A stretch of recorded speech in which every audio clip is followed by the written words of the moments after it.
Chapter 757. They watched in shock as the strange man scraped all the flesh off the bones and sucked all the marrow out of the bones. This strange man had changed a lot compared to when Xiao Xian brought him here. The most obvious change was that he no longer looked like dried meat. He now had the flesh of a normal person, but he still didn't look strong. He didn't have any obvious bulging muscles, but after seeing how he broke a fearsome beast's leg bone, Xiao Xian and the others didn't dare underestimate him. His skin no longer looked greenish-black. It was still pale and bloodless, but it was different from EC's half-beast slave. At least that was what the half-beast slave looked like. But this strange man gave off a strange feeling. He looked like he was seriously ill but also very dangerous. After eating, the strange man's skin softened a lot. Other than some dried cracks and the strange greenish-white color, he looked like a normal person. At least he didn't look like a corpse anymore. His movements were no longer stiff. If he could breathe and have a heartbeat, he would look more like a living person. After eating, the strange man looked at Xiao Xian with gratitude. He wasn't as wary of Zheng Luo and the Yanjiao warrior anymore. Where is this place? It was probably because his body had begun to recover after eating that his voice no longer sounded like he was grinding a stone with sandpaper. However, his speech was still not smooth and his tone sounded very strange, but at least one could roughly guess what he was saying. This is the Yanjiao tribe, Xiao Xian said. Yanjiao tribe? The strange man's face was full of confusion. He seemed to remember something but couldn't. Who are you? Which tribe are you from? Xiao Xian asked. In order to make sure the strange man heard clearly, Xiao Xian said each word slowly. Who am I? The strange man looked even more confused. He didn't know what to say. He tilted his head and thought hard. Then do you remember your tribe's totem? Can you draw a totem? Xiao Xian asked. Totem? Totem? The strange man repeated the word in a low voice. The more he said it, the more fluent he became. He suddenly raised his head, and his crimson eyes flashed. Totem. Yes, totem, do you remember? Xiao Xian walked into the secret room and took out some paint from a wooden cabinet. He mixed it with water, dipped his finger in it and then drew a line on a piece of cloth. A black mark immediately appeared on the grayish-yellow linen cloth. Xiao Xian originally wanted to use a pen, but after seeing the strange man's condition, he decided that it would be more convenient. The strange man looked at Xiao Xian's actions, as if he was familiar with Xiao Xian's actions.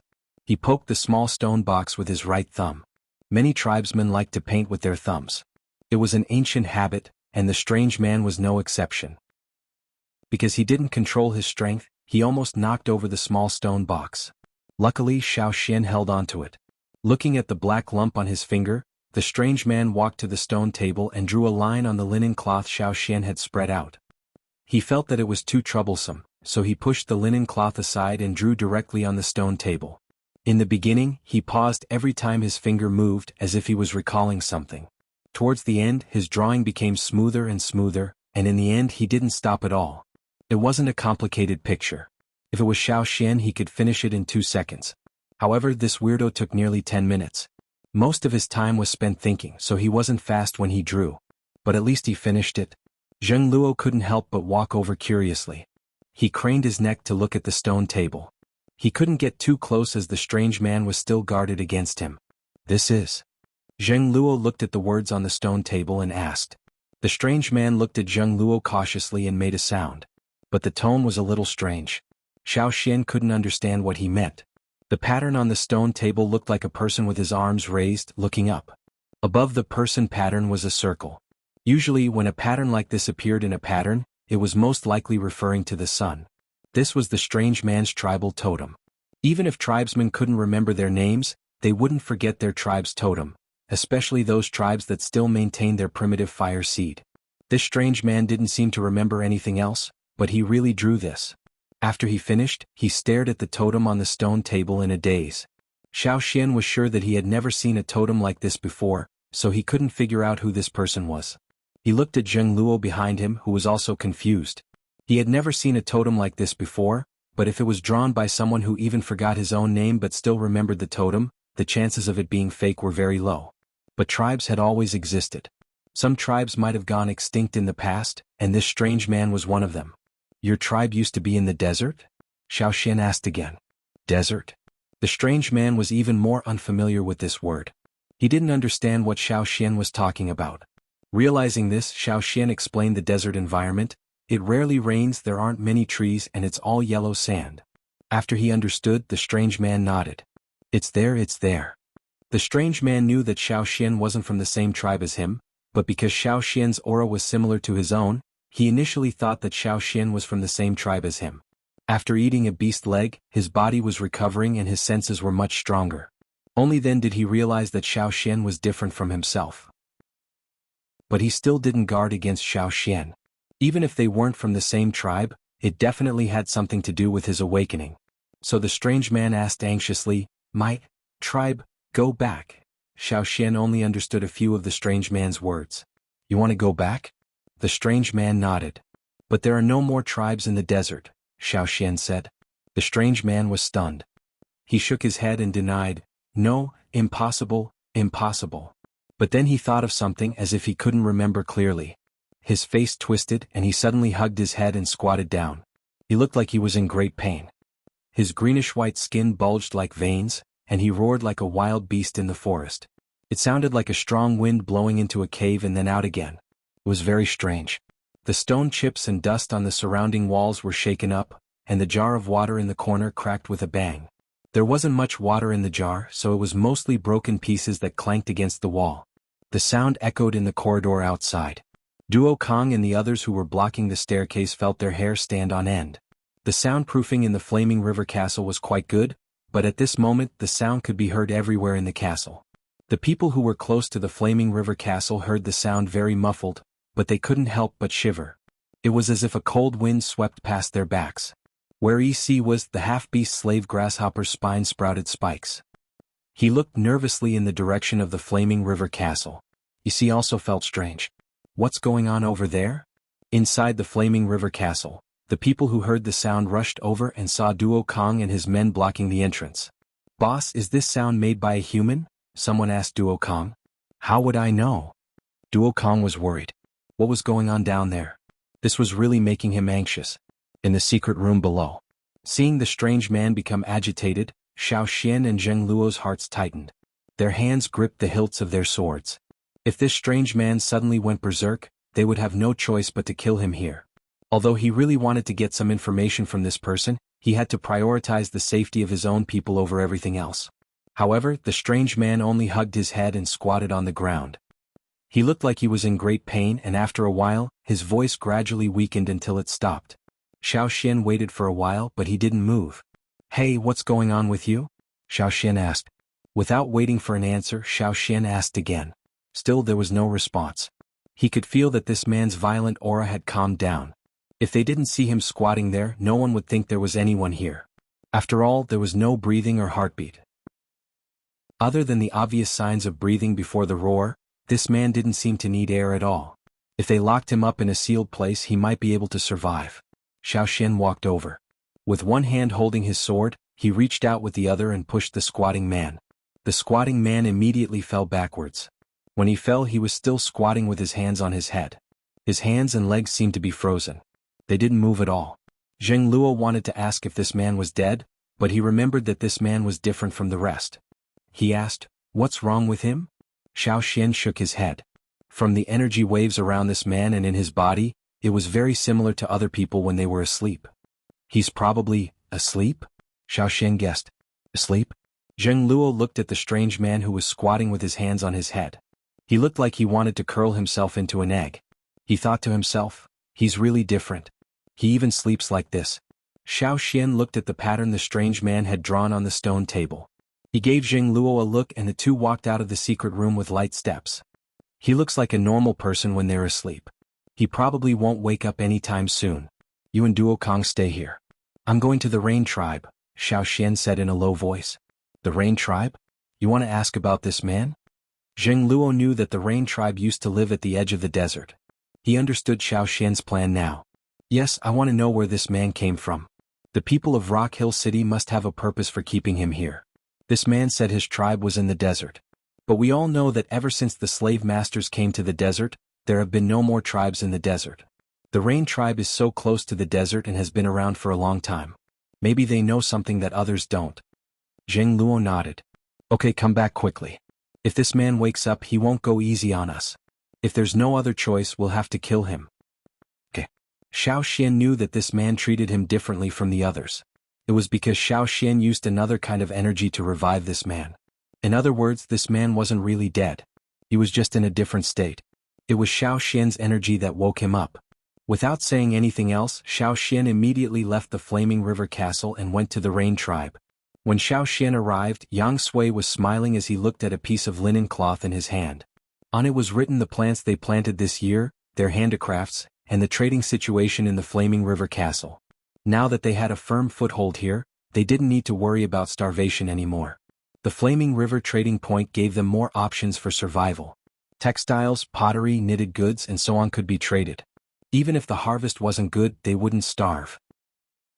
When the Yinjiao needed labor, their tribe would rush to do it. After all, they could trade labor for food from the Yinjiao. As he was reading, someone came to report that the Yinjiao's grand elder, Xiao Xian, was here. Yang Sui immediately put down the things in his hand and asked someone to invite Xiao Xian in. They didn't dare to put on airs. They had to rely on the Yinjiao tribe to survive here. Otherwise, with their tribe's fighting strength, they wouldn't be able to fend off so many people and beasts. Grand Elder, what brings you to our Rain tribe today? Yang Sui asked with a smile. Xiao Xian didn't beat around the bush. He handed over a piece of animal skin and asked, "Do you recognize this?" Xiao Xian had drawn the pattern on the animal skin. "What is this?" Yang Sui took the animal skin and opened it. The smile on his face froze and his expression changed. His gaze was as sharp as a knife as he stared at Xiao Xian. He asked in a low voice, "Where did you know this?" "You've seen it before?" Xiao Xian briefly told him about the strange man. Xiao Xian didn't explain how he brought the man back to life. He only said that the man who looked like an ancient corpse was brought back to life. Yang Sui's fingers tightened around the animal's skin. His hands were trembling and his face was pale. "Did they come back?" "They actually came back," Yang Sui muttered. His eyes were filled with fear and uneasiness. It was as if he had fallen into an ice cave. Even his blood was frozen. "Who the hell are they?" Seeing Yang Sui's soulless expression, Xiao Xian continued, "He can't remember anything for the time being. He only remembers this pattern. Moreover, they should be controlled by the people of Rock Hill City and kept as puppets." Xiao Xian's words made Yang Sui breathe a sigh of relief, but his fingers were still trembling and his face was pale. "The Han tribe, it's the Han tribe." "The Han tribe?" Xiao Xian had never heard of this tribe. "The Han tribe used to live in the desert?" Xiao Xian asked. Yang Sui's mouth twitched as if he was about to laugh. "No, they didn't live in the desert. They lived in the desert wherever the Han tribe was." Xiao Xian was stunned by his words. "You mean the existence of the desert is because of the Han tribe?" "You can say that." Yang Sui took a deep breath and tried to suppress his emotions. That strange man should be very strong. His tribe must not have been weak in the past. But how could such a tribe disappear in the desert? Xiao Xian was puzzled. If they weren't strong, they wouldn't have been targeted by Rock Hill City. Yang Sui smiled bitterly. "You only know that the Han tribe is strong, but you don't know that the Rain tribe used to be a big tribe too." Just in case, Yang Sui went out and drove the people around the house away. After he entered the house, he drank a bowl of water to calm himself down. He continued, "There are some things that I found out from my ancestors' notes after I became a shaman. My ancestor had some written notes that the Rain tribe's chief and shaman knew, but there were some secret notes that only the Rain tribe's shaman could open. Not every shaman could open them. Without the strength to open them, you wouldn't be able to see them. And from those notes, I solved the puzzle that had been puzzling me for a long time." Xiao Xian once told Yang Sui that the primitive fire seed would weaken. Although it wasn't obvious, they could see the difference if they compared it with the fire seed from thousands of years ago. However, few people could live that long. They were different from the beasts that could grow indefinitely. People with different strength had a limit to their lifespan. Most senior totem warriors could live up to 200 or 300 years. Yang Sui could accept that the Rain tribe's fire seed was weakening, so they couldn't pray for rain. But he didn't understand why the Rain tribe's fire seed was weakening so quickly. The Rain tribe wasn't the only tribe with a long history. Yinjiao was also an ancient tribe, but they weren't as weak as the Rain tribe. In the end, it was all because of the fire seed. If the fire seed was strong, the tribe would be strong. If the fire seed was weak, the tribe would be weak. The Rain tribe had been living on the edge of the desert for so long that they had already broken away from the middle-sized tribes. Perhaps in the eyes of many people, they would soon disappear from this world. The fire seed. Yang Sui raised his head and sighed. Because of the Han tribe, the Rain tribe's fire seed is weaker than others. Have you fought with the Han tribe before? Xiao Xian asked. A long time ago we fought with them. In the end we lost. Yang Sui told Xiao Xian what he had recorded in his ancestors' secret notes. The desert wasn't like this in the past. It wasn't much different from other places on the mainland. Although it didn't rain often and some places were even dry all year round, it wasn't as big as the desert today. The Han tribe lived in a place that was dry all year round, while the Rain tribe lived in another place with fertile soil. It was very suitable for growing a plant that was discovered by the ancestors of the Rain tribe. After crushing the fruit of the plant and baking it with water, you would get a hard biscuit. The biscuit was easy to store and was also good at suppressing hunger. At that time, the Rain tribe valued that piece of land very much and even wanted to expand it. In order to make the crops grow better, the Rain tribe prayed for rain more often. Naturally, the range of rainfall extended towards the expansion of the farmland.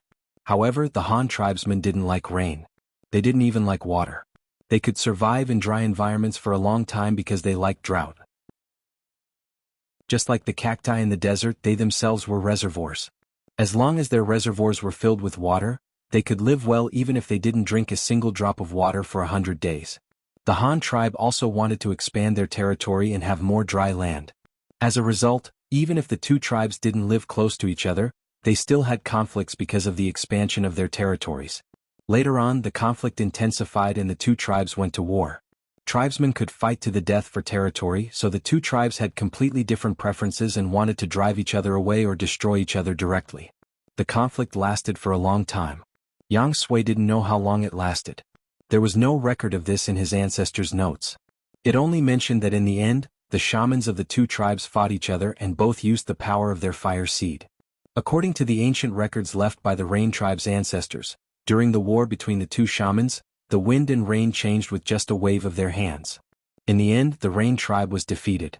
At that time, the shaman of the Rain tribe took the fire seed and the remaining tribesmen and left the place where they lived. They settled in another place, which was the edge of the desert. Because of that war, the Rain tribe's fire seed was severely depleted. It was an almost irreversible loss. At that time, the shaman of the Rain tribe blamed himself and burned himself in the fire pit. Since then, as time passed, the Rain tribe's fire seed continued to weaken, just like the other tribes' fire seeds. However, because of the war, their fire seed weakened faster than other tribes' fire seeds. When Yang Sui first learned the truth, his heart was filled with bitterness. However, at that time he didn't know that the Han tribe still existed in the world. Although the desert had expanded to the Rain tribe's territory, the Han tribe seemed to have disappeared from the world.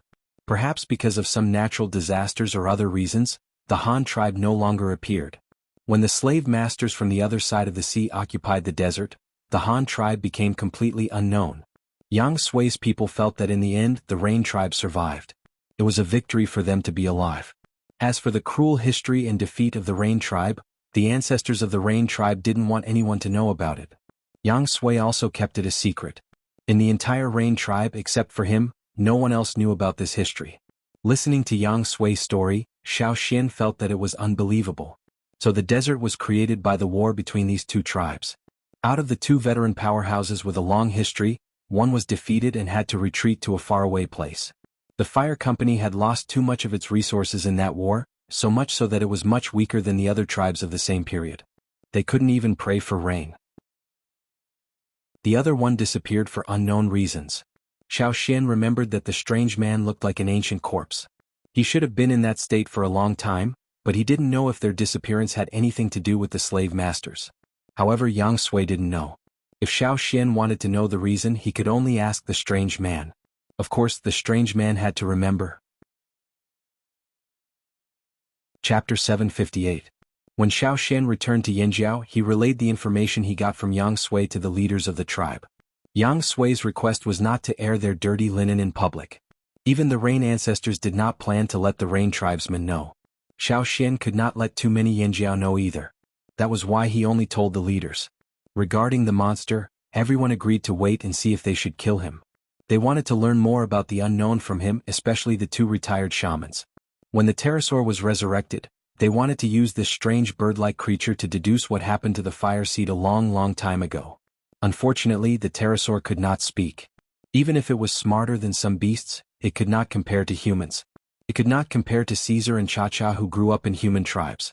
The two retired shamans were destined to not get the information they wanted. However, this time was different. No one knew how long the Han tribe had existed. There were no records of this tribe in the Flaming Horn ancestors' handwritten notes. Perhaps it was too long ago.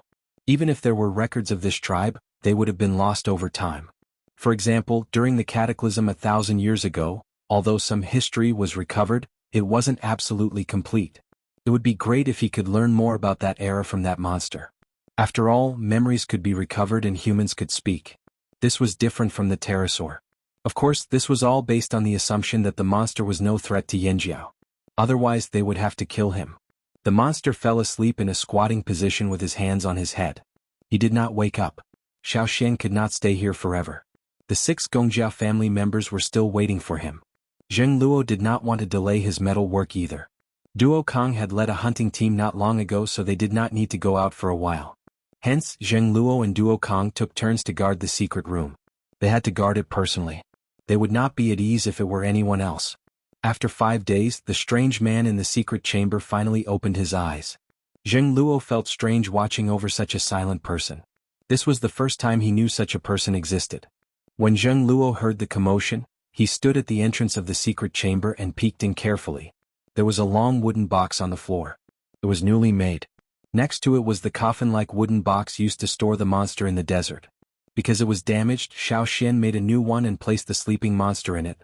Zheng Luo didn't know why Xiao Xian would have such thoughts. Actually, Xiao Xian had only looked at the strange man and suddenly thought of zombies. When Zheng Luo looked inside, the curled-up person in the wooden box had already straightened his hands and feet. He was no longer in a stiff posture. However, when he moved, there were still some creaking sounds as if his bones and muscles were being pulled. However, this time the strange man was unexpectedly quiet. He should have known there was someone outside, but he did not care. After he sat up, he was silent. No one knew what he was thinking. When Xiao Xian received the news and came over, the strange man was still sitting up straight like he had just woken up. "How is it?" Xiao Xian asked Zheng Luo. "It's been like that for a long time. Not moving at all." Normal people would make some movements, including blinking. However, when the person inside didn't move, he really didn't move. His eyelids didn't even move. It was as if his entire body was frozen. His chest didn't rise and fall, and he couldn't hear his heartbeat. Even his pulse couldn't be seen. Xiao Xian was puzzled. Why was this person so quiet? Zheng Luo saw that Xiao Xian was still holding a fine-necked ceramic bottle. He sniffed it. It smelled of blood. He understood. When Xiao Xian entered, the person who had been standing there stiffly raised his head to look at Xiao Xian. He wasn't sure if it was because he sensed Xiao Xian's arrival or because he smelled blood. "You're awake? Do you want a drink?" Xiao Xian handed over the fine-necked ceramic bottle. It was fresh, fearsome beast blood he had obtained from the slaughterhouse. Even though this person did not seem to have any intention of attacking, Xiao Xian still remained vigilant. The strange man looked at Xiao Xian, but his expression did not change. He took the bottle from Xiao Xian's hand and stared at it. He did not control his strength well, and there was a cracking sound. There was a fist-sized hole in the bottle, and the crack was still expanding. Blood flowed out from the hole. The strange man quickly used one hand to block the hole, and the other hand was gentle. He probably did not expect the bottle to be so fragile. After looking at it, the strange man removed the stopper with his mouth and sniffed with his nose. It was only at times like this that he showed obvious signs of breathing. Without hesitation, he grabbed the bottle and poured it into his mouth. Only the sound of swallowing could be heard in the secret room. For people with limited strength, drinking too much ferocious beast blood would be unbearable for their bodies. Just like when Xiao Xian was still a junior totem warrior, drinking a little bit of ferocious beast blood could replace a meal. However, this person directly ate the whole ferocious beast leg that day. Xiao Xian didn't know whether it was because of this reason that he slept for several days. This time he was not in a hurry. He kept a steady pace and drank almost 4 liters of beast blood. "Thank you." Although his voice sounded a little strange, Xiao Xian still understood what he was saying. He raised his eyebrows. He saw how the man removed the stopper without making a sound just now. It was very smooth, as if he was very familiar with this process. "What did you remember?" Xiao Xian asked. "A lot." The man paused and continued, "My name is Ganxie of the Han tribe." The man calmly told Xiao Xian about the Han tribe. It was similar to what Yang Sui had told him, but Ganxie's explanation was more detailed. The people of the Han tribe liked drought. Similarly, they also liked the sun, which caused drought.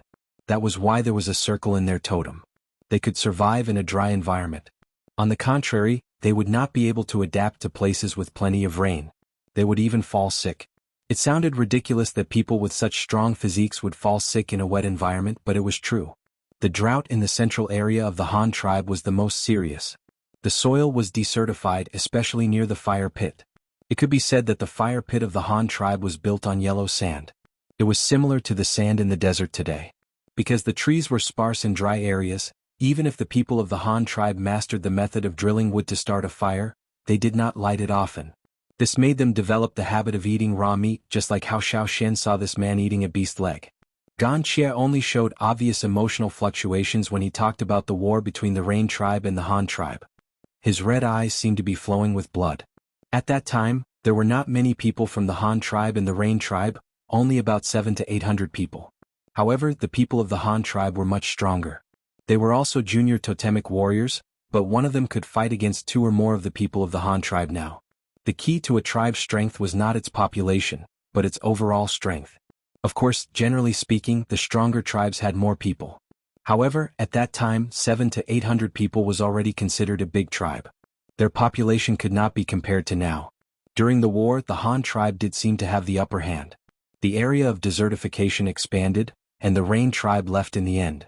However, the Rain tribe did not know that although the Han tribe seemed to have won the war, they had paid a heavy price. Their fire seed had a problem. The people of the Han tribe fell one by one because of their fire seed. Their fire seed was also on the verge of collapse. At that time, the shaman of the Han tribe could not control it, so the desertification expanded. The larger the area of desertification, the more the fire seed was consumed. In the end, the shaman of the Han tribe made a decision out of regret. If this continued, the fire seed might disappear, and the Han tribe would disappear from this world. Therefore, the shaman of the Han tribe chose 10 people. Including the shaman himself, there were 11 people in total. They sacrificed themselves to stop the fire seed from being consumed. Unfortunately, we failed in the end. Our fire seed disappeared. Gan Xie's face was sad. Fortunately, he did not riot. Perhaps it was because the most painful moment had passed. Xiao Xian guessed as he continued to listen to Gan Xie's story. After that, the shaman of the Han tribe was seriously injured. There were only 11 people left in the Han tribe. They dug an underground cave and buried their dead tribesmen in it. After a few years, Gan Xie could not remember how many years had passed. The shaman of the Han tribe, who had lost his mind, could no longer hold on. Gan Xie and the other 10 people did not want to continue living. Their fire seed was gone, and their hearts were dead. What was the point of living? They followed the shaman into the underground cave. They wanted to die with him. Maybe they could still see their tribesmen after they died. Although Gan Xie's pronunciation was a little strange, he spoke slowly and fluently. Xiao Xian could understand what he meant. Gan Xie looked at his hands. If he could wake up, it meant that they were not truly dead. I have a question that I would like to ask. Seeing that Gan Xie had regained his senses and did not look like he was about to go crazy, Xiao Xian said, I found the power of the fire seed in your bones. This means that your fire seed did not disappear. It was absorbed into your bodies. Gan Xie looked up at Xiao Xian and asked anxiously, Really? Didn't you notice? This area is Yanjiao territory. Did you feel the fire seed? Xiao Xian asked. No fire seed, how could it not be? Gan Xie could no longer keep his calm. Now, more and more tribes are choosing to absorb the fire seed into their tribesmen's bodies. This is because the fire seed will weaken. If it is absorbed into the tribesman's blood, it can ensure that the fire seed will not continue to weaken naturally. It can also be passed down through the bloodline of the tribesman. Xiao Xian briefly explained the situation on the other side of the sea to Gan Xie and explained why everyone had chosen this path. So it's not that the fire seed is gone, it's. Gan Xie looked sad, but he could not cry. In fact, he was not as emotional as Xiao Xian had imagined. Does this mean that the Han tribe can still exist? Gan Xie's eyes lit up with joy. However, Xiao Xian immediately poured cold water on him. I'm afraid you don't understand what happened in the desert. Do you know how you got here? Xiao Xian asked. Gan Xie looked at Xiao Xian and waited for Xiao Xian to continue. Ever since he woke up, he had an inexplicable feeling that Xiao Xian was trustworthy. He could not control this feeling. Perhaps it was due to the influence of Xiao Xian's power that had awakened him. Xiao Xian also briefly explained their trip to the desert. The Rain tribe and the Han tribe were mortal enemies. The war that year had caused both sides to suffer great losses. One of the powerful tribes was reduced to a small, unknown tribe and almost couldn't survive. The other tribe seemed to have won, but in reality they lost even more and almost lost their entire tribe. However, Xiao Xian did not want to see them fight, so he could only direct their hatred to the desert. I'm guessing that the other 9 tribesmen of yours are not doing so well. Xiao Xian was not making wild guesses. The people of Rock Hill City could enslave the dead and turn them into puppets. From the looks of it, the Han tribesmen had already been dug out by the people of Rock Hill City and distributed to every ruler. However, due to the Han tribesmen's special physiques, they were not easy to enslave. Xiao Xian did not know how many Han tribesmen had already been turned into puppets. With every word Xiao Xian said, Gan Chia's murderous aura grew stronger. The air seemed to be filled with blood. This made Jing Luo, who was outside the secret room, tremble in fear. He was on guard in case the person inside suddenly attacked. If you don't believe me, I have an idea. However, I don't know how high the success rate is because I can't guarantee that it won't happen. How long? Gan Chia asked. If it took too long, he would immediately leave this place and head to the desert to investigate. Soon. Whether or not it will happen depends on these few days, Xiao Xian said. Gan Chia did not leave.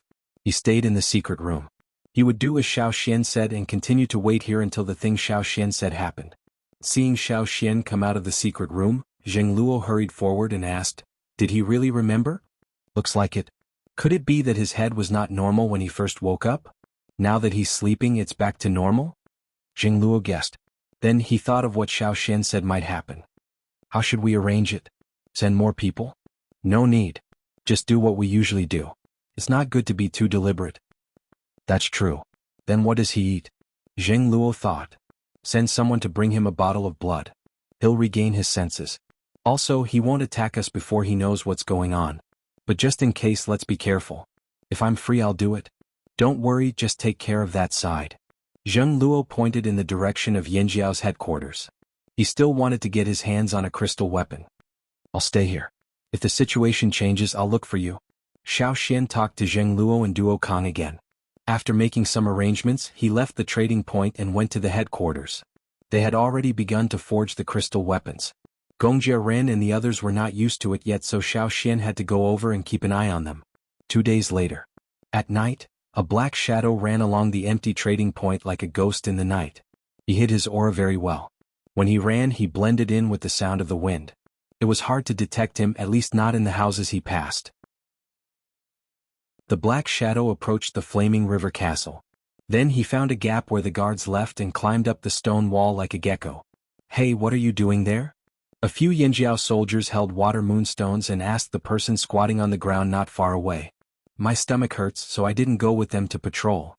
The person who stood up was dressed in the same style and accessories as the Flaming River Castle guards. His face was also one of the guards here. "Is it serious?" a person asked with concern. "It's not serious. I'll be fine after some rest." Not far away, a few Flaming Horn warriors laughed. "What did you eat? Or are you looking for an excuse to slack off? Don't get caught by Elder Zheng Luo." "Ah, I know. The person standing by the wall waved his hand. "You guys should go patrol too. Don't slack off." "Hey, you're still talking about us." The Yanjiao soldiers laughed and left. After the Yanjiao soldiers left, the person leaning against the wall smiled. His face twitched from the pain and slowly turned into mockery. The Yanjiao guards were just SOSO. He snuck into the Flaming River Castle and hid in a dark corner. None of the patrolling guards could see him. No one would pass by at this time. He took out a round wooden box and twisted open the lid. There was a brownish-yellow worm the length of a fingernail inside. The person looked at the worm wriggling against the wall of the box. It stopped at a spot and knocked its head against the wall. Seeing this, the person closed the lid and snuck towards the direction the worm was pointing at. He avoided the Yanjiao soldiers on the way. He walked and stopped, looked at the direction the worm was pointing at, and found the approximate location of the entrance to the secret underground room. There were people moving around. The person waited for a while, then shook the hand behind his back. A thin piece like a cicada's wing popped out. It was shaped like the claws of a beast that had been flattened. He was about to kill the 2 Yanjiao soldiers guarding the entrance when he heard footsteps. He had no choice but to wait. "Hey, you two, the boss is calling for you," the person shouted at the people at the entrance. "What's the matter?" The two were confused. "I don't know. The boss said he has something to tell you." It should be about that strange person.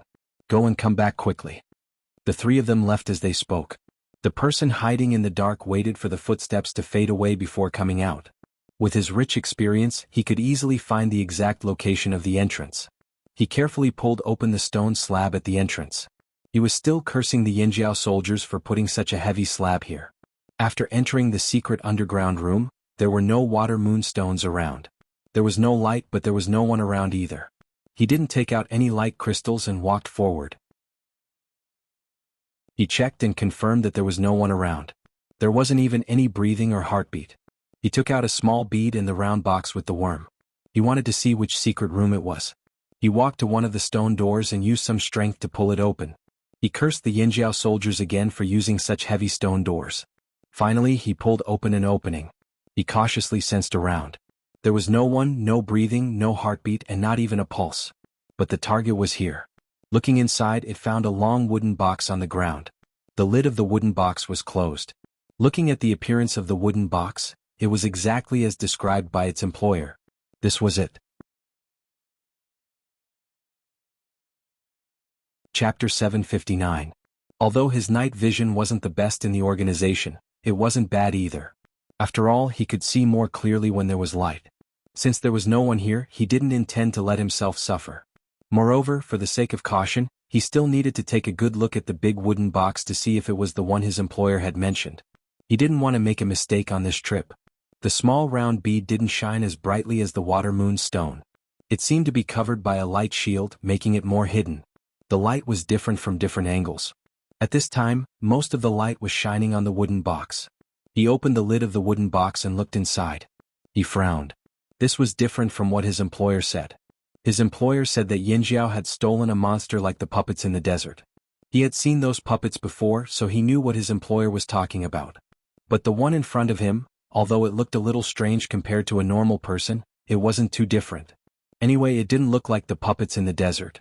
It looked more like the Yinjiao had put a dead person here. Wasn't it? Was it the wrong one? How could it be? Feeling suspicious, he opened the round box again and looked at the worm inside. It stopped at this position. Could it be that it wasn't this secret room, but another secret room in this direction? As he lowered his head and thought, he suddenly felt a strong and cold murderous aura. It gave him goosebumps on his back and made his hair stand on end. He had been stealing for years, so of course he knew. Every time he had this feeling, he only had to do one thing: run. However, when he quickly put away the box and looked away, he found that the person he thought was a dead body lying inside had opened his eyes. The blood-red eyes were looking at him, and the expressionless face was moving. Not good. Seeing this, he thought that the Yinjiao had set up an ambush here and let someone pretend to be a dead body to lure him here. He cursed the Yinjiao in his heart. How cunning. Just as he was about to leave, he found that his left arm, which was leaning on the wooden box, was grabbed. It was like being grabbed by the claws of a fierce beast. Without hesitation, he shook his arm. Crack, crack, crack, crack. A series of bone-cracking sounds could be heard. The arm that Ganxie was grabbing was twisted in an instant. However, it wasn't broken by Ganxie's grip. Instead, it was his own body that had changed. The bones in his arm became as slippery as a loach. They became thinner, curved, and slipped out of Ganxie's hand. After leaving the other party's palm, although his arm once again formed the shape of a long arm bone amidst a series of cracking sounds, it was not without a price. Intense pain quickly spread from his arm to his brain, and his nerves felt as if they were being plucked one after another. Hissing sounds came from between his teeth. He didn't dare to shout loudly for fear of attracting more Yinjiao. He didn't have the time to wonder how this person could fool him by pretending to be dead, nor did he have the time to wonder if this was a deliberate arrangement by the Yinjiao people, or if this was just another secret the Yinjiao people were hiding. Right now, he just wanted to leave this place and make plans later. The person in the wooden box had already sat up. Seeing that he was about to chase after Ganxie, the person twisted his waist, raised his knee and swept his leg towards Ganxie. He wanted to knock Ganxie down again and buy him more time. In response to the person's kick, Ganxie raised his arm to block it. Bang! When the leg and arm collided, Ganxie only moved slightly. He didn't stop standing up. On the other hand, the person who had sneaked in felt a sharp pain in his calf. It was as if he hadn't kicked a person's arm, but a hard metal object. The person who had sneaked in felt even worse. To be able to get to where he was today, he definitely wasn't weak. In the past, when he fought with people, his leg was like a whip that could break people's bones. But now, not only did he fail to knock Wuxia down, he almost broke his own leg with a kick. This was unbelievable. Retreat. In the face of such an opponent, he didn't want to fight anymore. He knew that his opponent was difficult to deal with, but he didn't care about Wuxia. Hence, the person ignored Wuxia and ran towards the stone door of the secret room. Like a gust of wind, he was about to slip out in the blink of an eye. Unfortunately, the moment he reached the stone door, the door, which was wide enough for two people, was closed with a bang. He ran too fast and didn't stop. The person who had sneaked in crashed into the stone door. The dust on the door was shaken off by the impact. Motherfucker Yanjiao people. If he still didn't know who was behind all this, he would really be an idiot. When he saw the person lying inside, he suspected that the Yanjiao people had already prepared for this. Now he was sure. He grabbed the dented part of the stone door and pulled, but it didn't move an inch. As he cursed, the man heard the approaching footsteps behind him. He couldn't care less about continuing to pull the door open. He lowered his body, swung his shoulders and bent his arms. Without turning his head, he threw a series of elbow strikes, hitting the people behind him like a torrential rain. Bang bang bang bang. It was as if he had hit a hard rock instead of a human body. Wuxia stared at the person in front of him without blinking. It was as if he wasn't the one who was hit. He took 2 small steps back and regained his balance. Then he raised his leg and kicked the person behind the stone door. The strength of this kick was far greater than the previous one. The strong force landed on the person's abdomen and sent him crashing into the stone door. The sound of bones breaking could be heard in the air. The person who was kicked landed heavily on the ground with a muffled thud. He curled up and wailed in pain. Outside the door, Xiaoxian stood by the stone door. He held the door with both hands to prevent it from being opened. He was the one who closed the door just now. Duo Kong and Jing Luo, who had rushed over, heard the banging sounds and patted the dust off their bodies. Is that Han tribesman really all right? After all, this person could be one of the robbers. Jing Luo was worried. Not only were the robbers not caught, but Wuxia, who had just been resurrected, was also killed. It's fine. It's just that Wuxia has an advantage in here. Most bandits were known for their fast speed and ability to escape. However, if they were trapped in a small space, their escape skills would not be of much use. If they could maintain their stamina, it would be fine. However, if they could not hold on for long, they could only be beaten up. Plus, Wuxia probably needs to vent, Xiaoxian said. He had been like a corpse for many years. It wasn't easy for him to wake up with external help, only to realize that everything he knew was wrong. Even if they tried to save him, it was too late. His tribe was gone and he had become like a ghost. His digestive system had changed and he couldn't eat many things anymore. The most convenient way was to drink blood. Who could bear to turn from a normal person into this? He had never been able to release his pent-up emotions. Perhaps this time he could use the robbers to vent. Hearing Xiaoxian's words, Zheng Luo and Duo Kong thought it was a good idea. After all, they were robbers. They would feel good if they could make the robbers suffer. Why wouldn't they? After thinking it through, Zheng Luo and Duo Kong were no longer in a hurry. They sat outside and waited. Their ears perked up, listening to the sounds inside and guessing the situation. Inside the secret room, Wuxia walked towards the intruder step by step. His footsteps weren't loud, but he maintained an even speed and strength. Tap, tap, tap. Every sound sent chills down the intruder's spine. He felt the temperature in the secret room drop sharply. The intruder realized that the intruder wasn't panting. No heartbeat. Not even breathing. If it was a normal person, even if they could fool him by pretending to be dead, they would still be panting, their heartbeat would change and their blood flow would change. He knew all these too well. In the past, he would use these to understand his opponent's true emotions. After all, facial expressions and actions could be deceiving. However, some of the characteristics of the body could reflect a person's true emotions. But now all of these were useless. This person was really like a corpse. If it wasn't for the fact that he looked so different from the puppets in the desert, the intruder would have thought that this was what he was looking for. No, maybe, the intruder was shocked when he thought of this possibility. At this moment, Wuxia was already in front of the man who was curled up on the ground. Suddenly, the man slid away from the stone door and away from Wuxia like a loach. Then, with a sudden movement of his ankle, he spun up. His hands, which were originally hugging his abdomen, opened outwards. Dozens of sharpened small spindle-shaped blades flew out and drew different arcs in the air. Wherever the blades passed, the air seemed to be cut into pieces. With a series of whooshing sounds, the sharp blades pierced into various parts of Wuxia's body. Instantly, Ganche's chest, back, shoulders, thighs, and even his neck and head were pierced by thin, spindle-shaped blades. However, the intruder's heart sank when he threw these blades out. Something was wrong. These hidden weapons that could easily pierce through animal skins and wooden planks seemed to have hit a harder rock. They couldn't go any further. Only a part of them was stuck in and the other part was exposed. Even if they couldn't penetrate deeply, they would still cause some damage. However, the person who was pierced like a hedgehog didn't seem to notice the injuries on his body.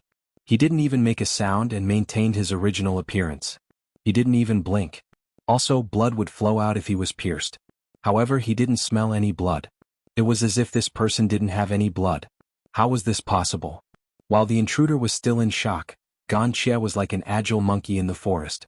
He changed his slow pace and sped up, chasing after the intruder who was trying to escape. The intruder had the advantage in terms of speed. However, he was already injured and dodging consumed a lot of energy. After a while, his dodging speed slowed down. At this moment, an arm that was much thinner than the Yanjiao's arm smashed into his back. The force behind the blow sent him flying. His face slammed into the wall with a loud bang. His nose was broken and 2 of his teeth were broken. The smell of blood filled his mouth. Outside the door, Duo Kong shook his head when he heard the sound of something crashing into the wall. Why are the robbers so daring? They don't learn from their mistakes. Didn't robber 11, 12, 6, and 7 all suffer at the hands of the Yanjiao? How dare they come here? Could it be someone else? Duo Kong asked. No, it's very likely, Zheng Luo said. No matter who it is, we'll find out soon. Xiao Xian listened to the commotion inside. It wouldn't last long. They would find out soon. What if Ganche kills him? Duo Kong asked. I don't think so. After all, he's the one who wants to know the truth the most, Xiao Xian said. In the secret chamber, the person who had been beaten to a pulp felt a mixture of physical pain and shock in his heart. He couldn't believe that what he had just experienced was real. However, he was the one who had been beaten, so he had no choice but to believe it. The person in front of him had no heartbeat or breath. It was as if he didn't even need to breathe. He was too similar to the strange puppets in the desert. Could it be that the Yanjiao had already gained control of another type of monster similar to the desert puppets? He knew about the puppets in the desert. In order to completely immobilize them, one had to break their bones bit by bit. The monster in front of him was probably the same. However, it was too difficult to do that to the person in front of him. His bones were too hard. He knew that he couldn't win against such a powerful puppet. If he continued, he would only be beaten to death. He had to escape. However, the stone door was tightly shut and he couldn't open it. He couldn't defeat the person inside either. He could only try his best to avoid the opponent's attacks and stall for time. Perhaps he could talk to the Yanjiao people? Just as that person was about to escape, a hand pressed down on his head, pushing him down as he was about to take a step forward. His legs knelt on the ground. His bones hit the stone floor with a loud thud. The man screamed in pain again. His fingers gripped the scimitar that looked like a beast's claws and slashed at the hand pressing down on his head. Poof poof poof. The sound of the weapon slashing against Ganche's arm was strange. It didn't sound like a normal person's arm. It didn't feel right either. When he slashed, the man purposely aimed for a few important blood vessels on Ganche's arm. However, just like before, there was no sound of blood spurting out. There wasn't even the smell of blood. Moreover, when the scimitar broke through Ganche's skin and touched his bones, it was as if it was blocked by a hard metal object. It couldn't go any further. The more he thought about it, the colder his heart became. The hand on his head didn't move an inch. In the darkness, the man could make out the general appearance of the person holding his head. He could also see that the other person's eyes were different from normal people's. Those eyes were cold and emotionless. No, the hand on his head didn't have any warmth either. A cold chill seeped into his limbs and bones. Every bone in his body seemed to be unable to withstand the chill and was trembling. Especially when he felt the fingers on his head begin to tighten. He really could not hold it in any longer. He was afraid that if he was a step late, his head would not be complete. Don't kill me. I didn't want to come here. Someone asked me to come here. It's Sulu. It's Sulu, the second young master of Fallen Leaves City in Rock Hill City. In the face of the fear of death, the man's face contorted with pain became even more ferocious. It was as if he was throwing caution to the wind and yelling with all his might. He was afraid that the Yanjiao outside the secret chamber wouldn't be able to hear him. At this point, he no longer cared about the benefits that Sulu had promised him, although the thought of those benefits still made his heart ache. He wanted nothing more than to kill the Yinjiao who had set this trap. But now he was the one who had lost.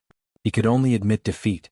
At a time like this, if he didn't use Su Lu as a shield, was he supposed to attract the hatred himself? After yelling, the man felt the hand on his head stop tightening. He relaxed and thought to himself, sure enough, it's more useful to use someone else as a shield. Perhaps he should have said more. That way he could have negotiated with the Yinjiao to save his life. As for the Yinjiao and Su Lu, let them fight it out. It would be best if both sides suffered great losses.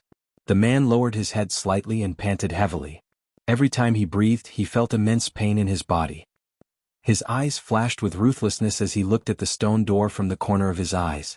But in the next moment, the man who had just heaved a sigh of relief, felt his body freeze again. Someone spoke, but the voice didn't come from outside the door. It came from above him. Who are you? And who is Su Lu? The voice was a little strange. Some of the words used were also strange. But this didn't stop him from understanding the other party. He raised his head in shock. The hand on his head was still pressing down, so he could only raise it slightly. He tried his best to look up and meet the other party's eyes. What? The man whose head was pressed down trembled as he spoke. Who are you? And who is Su Lu? Ganxie thought that the man didn't understand and spoke slower this time. What Ganxie didn't know was that the man on the ground couldn't believe what he was seeing. It wasn't that he didn't understand. Wasn't this another type of puppet that Yinjiao had imitated the Rock Hill City people to control? Wasn't this a corpse? No, that couldn't be right. A controlled corpse puppet couldn't speak. Then what was this thing in front of him? Or was this a helper that Yinjiao had found? Ganxie saw that the man didn't speak. He pressed down harder on the man's head. Feeling the pain on his head, the man finally snapped out of his shock.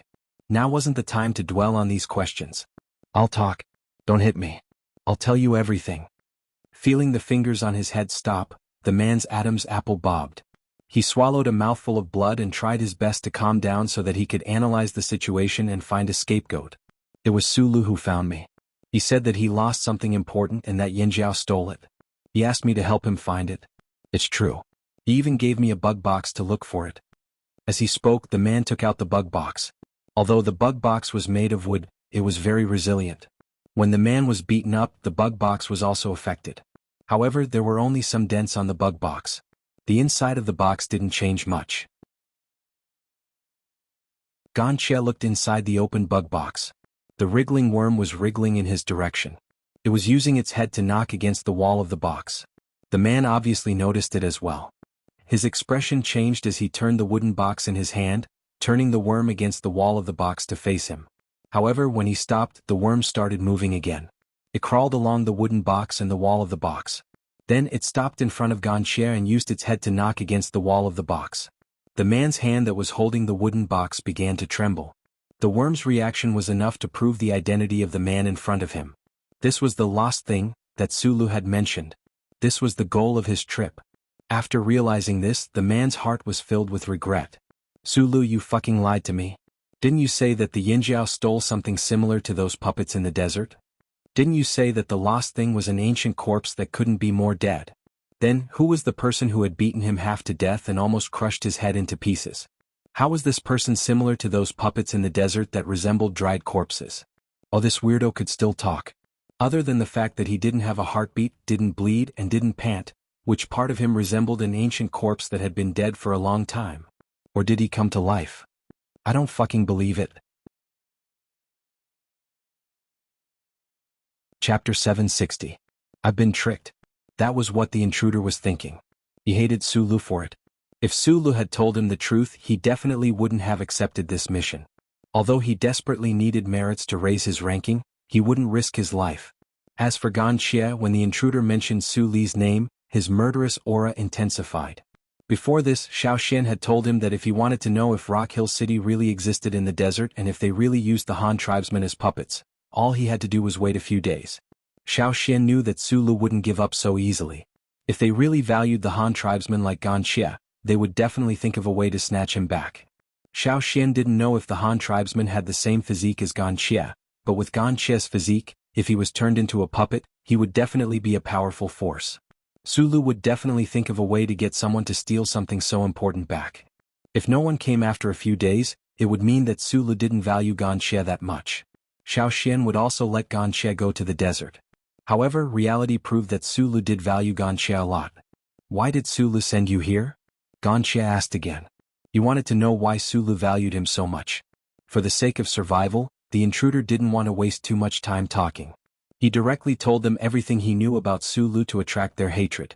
Fortunately, he had asked a lot of questions before accepting this mission. Sulu said that the stolen item was very important. It was given to him by an important person in Rock Hill City. After some time he would have to hand it over to someone else. He had to find it on time or else he would be punished. Because the intruder spoke very loudly, even though the secret room was soundproof, Xiao Xian and Jing Luo could still hear him. Moreover, Xiao Xian had already opened the door slightly so they could hear him even more clearly. Xiao Xian thought of the person from the Yi family. The construction of Rock Hill City in the desert was due to the ominous contribution of the Yi family. Some people even suspected that the construction of Rock Hill City in that location and the avoidance of the disaster was due to Yi Xiang of the Yi family. It was rumored that Yi Si had a hand in the incident with the desert monsters. Even Yi Xiang thought so. Yi Xiang might have been the one who found the Han tribesmen. The tombs the tribesmen left for themselves were not easy to find, and those who could find them were not ordinary people. Do they have more people like me?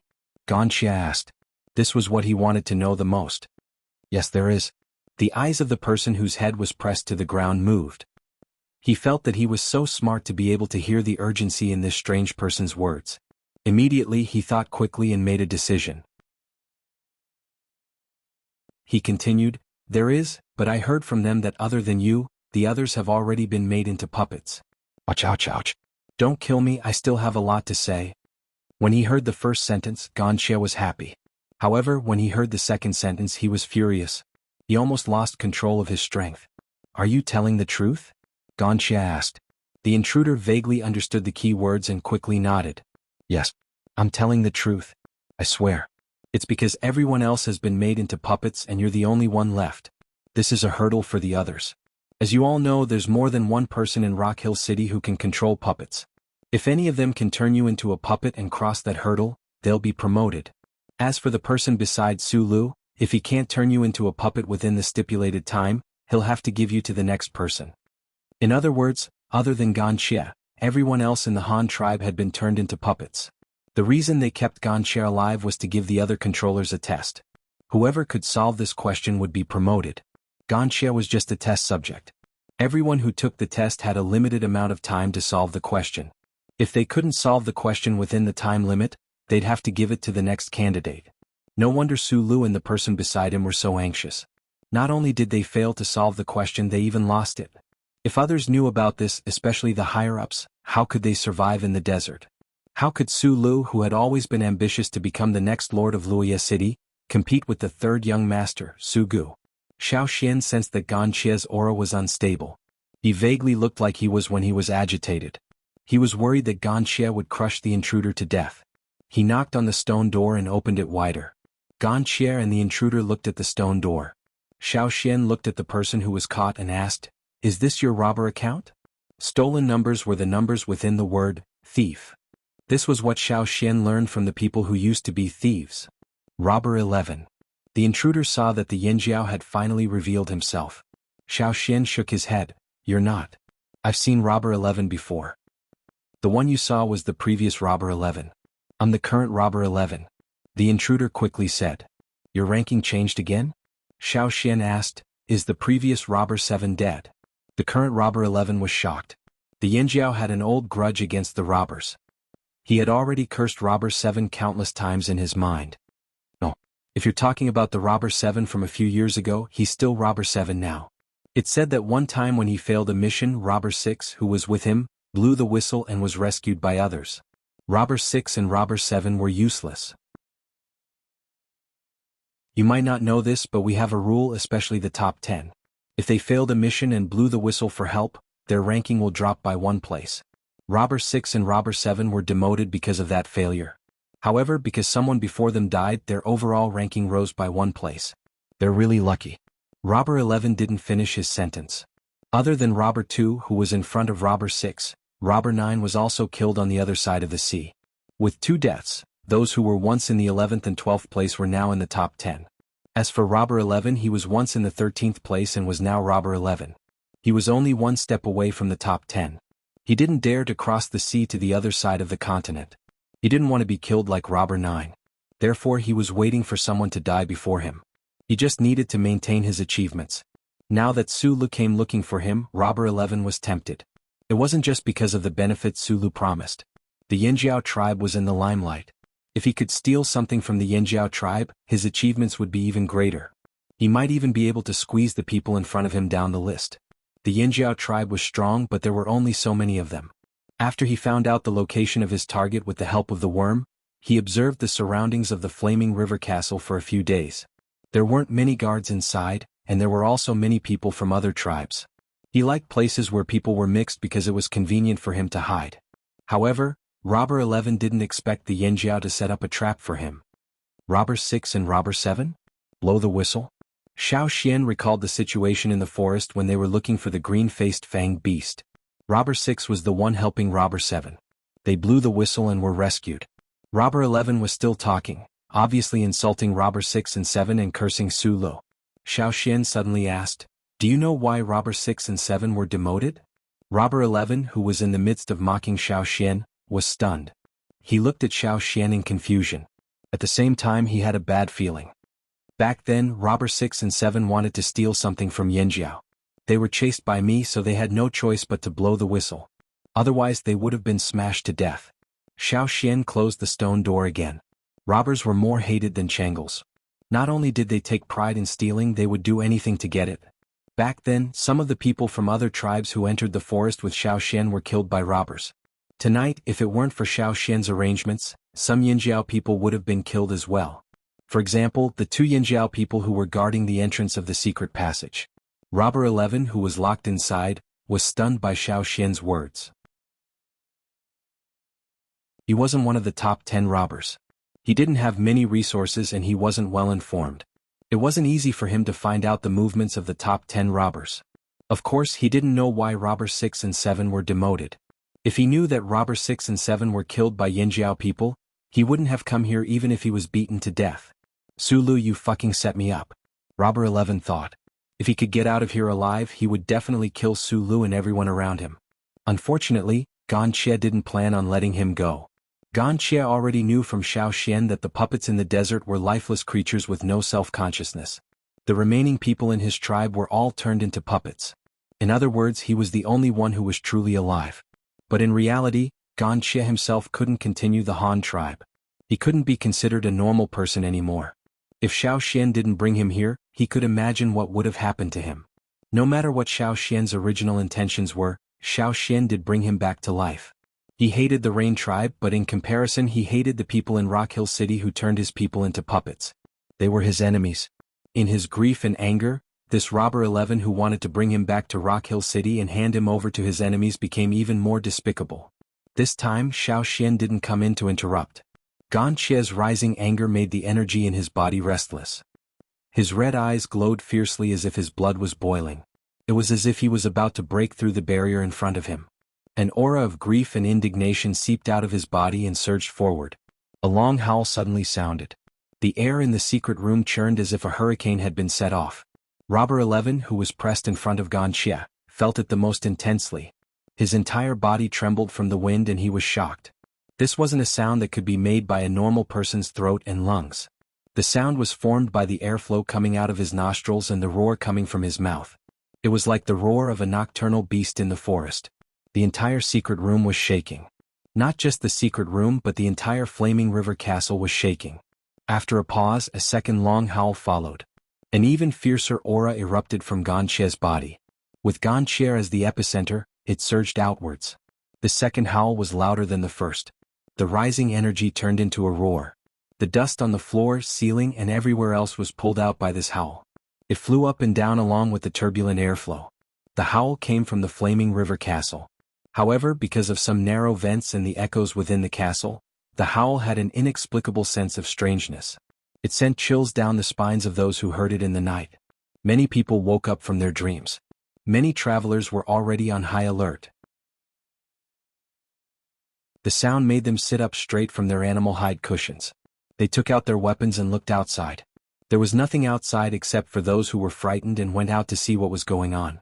What's going on? Are there fearsome beasts? I didn't hear the Yanjiao's warning. The last time a fearsome beast came, they blew the whistle. Maybe the Yanjiao people forgot to blow the whistle? Or maybe they didn't want to blow the whistle. The conspiracy theorist's mind started to wander as he thought of all the possibilities. The birds in the nearby forest screamed and flew away, not caring about their confused sense of direction in the night. This made people feel even more uneasy. The howl sounded 3 times, each time more terrifying than the last. Some people guessed that the Yanjiao must have secretly raised a fearsome beast to guard the Flaming River Castle. It was just that no one knew about it. No one knew why it was exposed this time. Maybe it was to guard against people who wanted to sneak into the Flaming River Castle. The howl made some people give up on the idea of entering the castle, but it also made some people restless, like the Changlis. Not long ago they left the Flaming River Castle and went out to play. They saw the customs of different tribes and even watched some tribes merge their fire seeds. However, to them those tribes were too poor, so they didn't want to help. In the end, they decided to go back to the Flaming River trading point. This time they came back for a few days. They couldn't stay idle and wanted to leave again, but they didn't expect to encounter something like this. I really want to go in and take a look, Wu He said. Aren't you afraid of being caught by the Yanjiao again? Someone beside Wu He disagreed. The experience last time was too deep. He didn't want to go through it again. Among them some agreed, some disagreed. In the end, Wu He went to EC in the middle of the night to ask him. He had been taken advantage of before, so this time he wanted to listen to EC's opinion. EC was startled awake by the 3 strange howls at the Flaming River Castle. Now that it was quiet, he was woken up by Wu He again. He was still yawning. When he heard Wu He's words, EC stopped yawning and said, "If you want to die, go ahead. Don't tell me you know me. Don't drag me down." When he heard EC's words, Wu He became anxious. What? Are you saying that it's very dangerous inside and we won't be able to come back? With your strength, you definitely won't be able to come back, EC said confidently. Seeing that Wu He didn't believe him, EC pointed at the grasshopper who was still hiding in the corner with a vigilant look. The spikes on its back were still there. Do you see that? You're so scared? Then what's inside the Flaming River Castle? Is it a human or a beast? Wu He was still curious. The Changlu people were naturally curious. It was their nature to be curious. I don't care. I only know that I'll die a horrible death if I go in. If you want to go, then go. EC didn't want to waste any more time with them. He asked the grasshopper to chase them away. He looked in the direction of the Flaming River Castle and whispered, "These Yanjiao people are getting more and more confusing. What is it?" After the commotion at night died down, Zheng Luo called a few important guards over and scolded them harshly. Only then did the guards know that someone had sneaked into the Flaming River Castle. He didn't tell too many people before this, mainly because it was a better plan. He needed to keep it a secret. At the same time, Zheng Luo had another idea. He wanted to use this incident to teach the Yanjiao people a lesson. Now, many Yanjiao people were more like nouveau riche than real masters who had lived for thousands of years. Even if Yanjiao's ancestors were arrogant, they weren't like this. Their mentality wasn't right. However, the mentality of the Yanjiao people wasn't something that could be adjusted in just a few years. The alarm bells couldn't stop ringing. Once they stopped ringing, they would relax. In the secret underground room, there were all kinds of poisonous gas and hidden weapons everywhere. Robber 11 had tried everything he could before he died. Unfortunately, he still couldn't escape from Ganxie.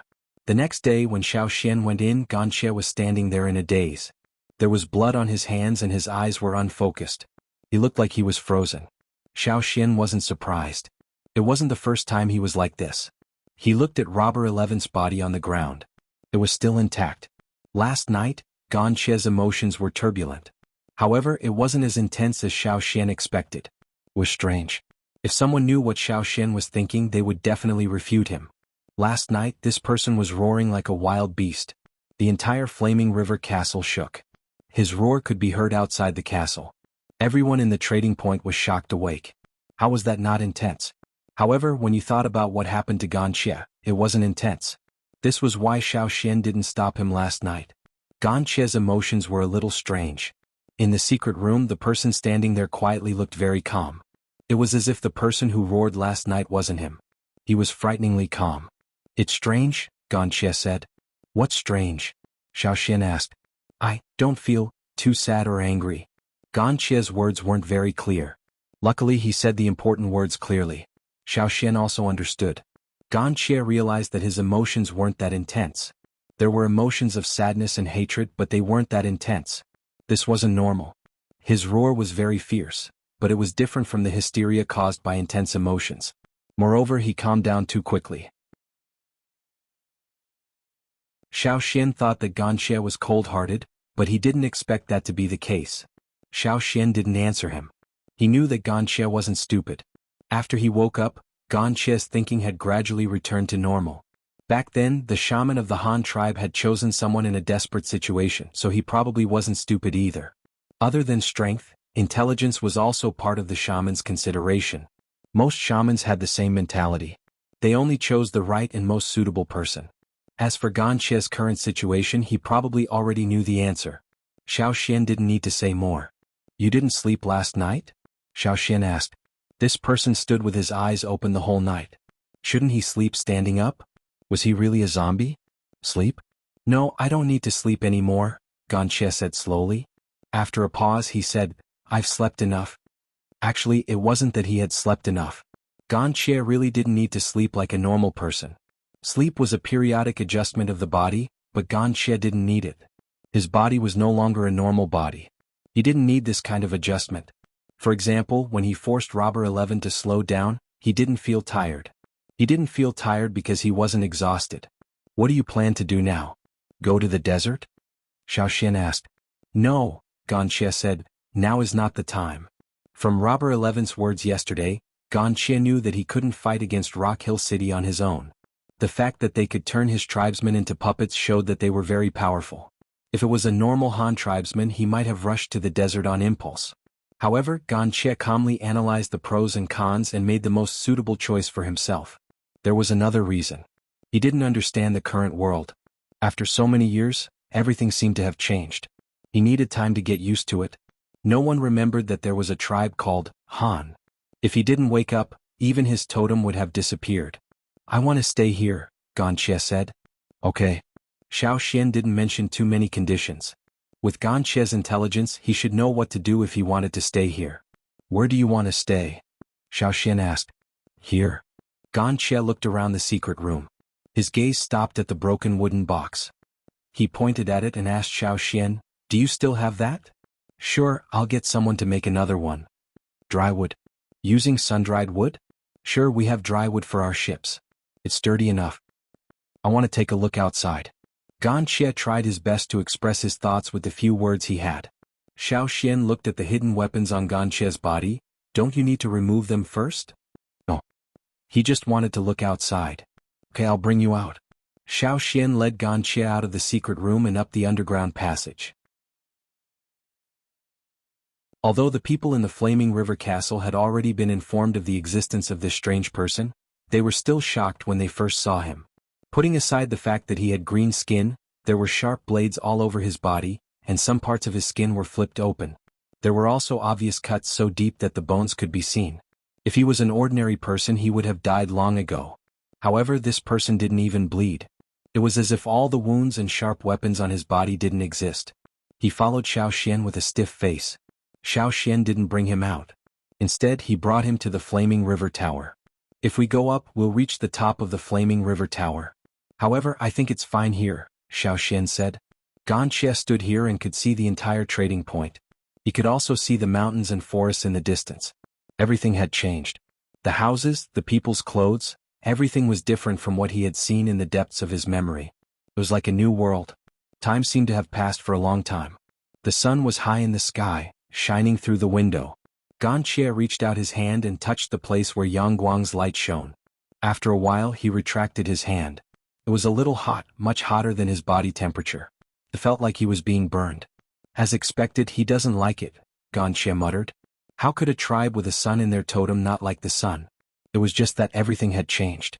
His preferences had changed too.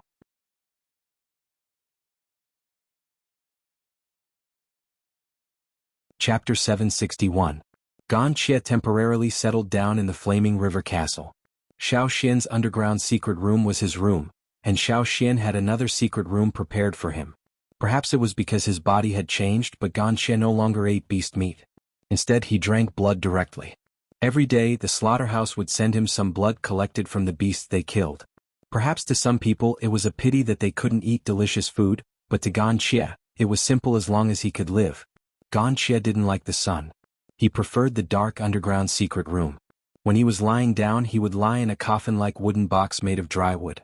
He didn't need to sleep and would only lie down when he was deep in thought. When Gan Xie came out at night he would listen to the Yinjiao guards talk about the mainland. This was agreed upon by Xiao Xian and Jing Luo. Gan Xie's ability to express himself was limited.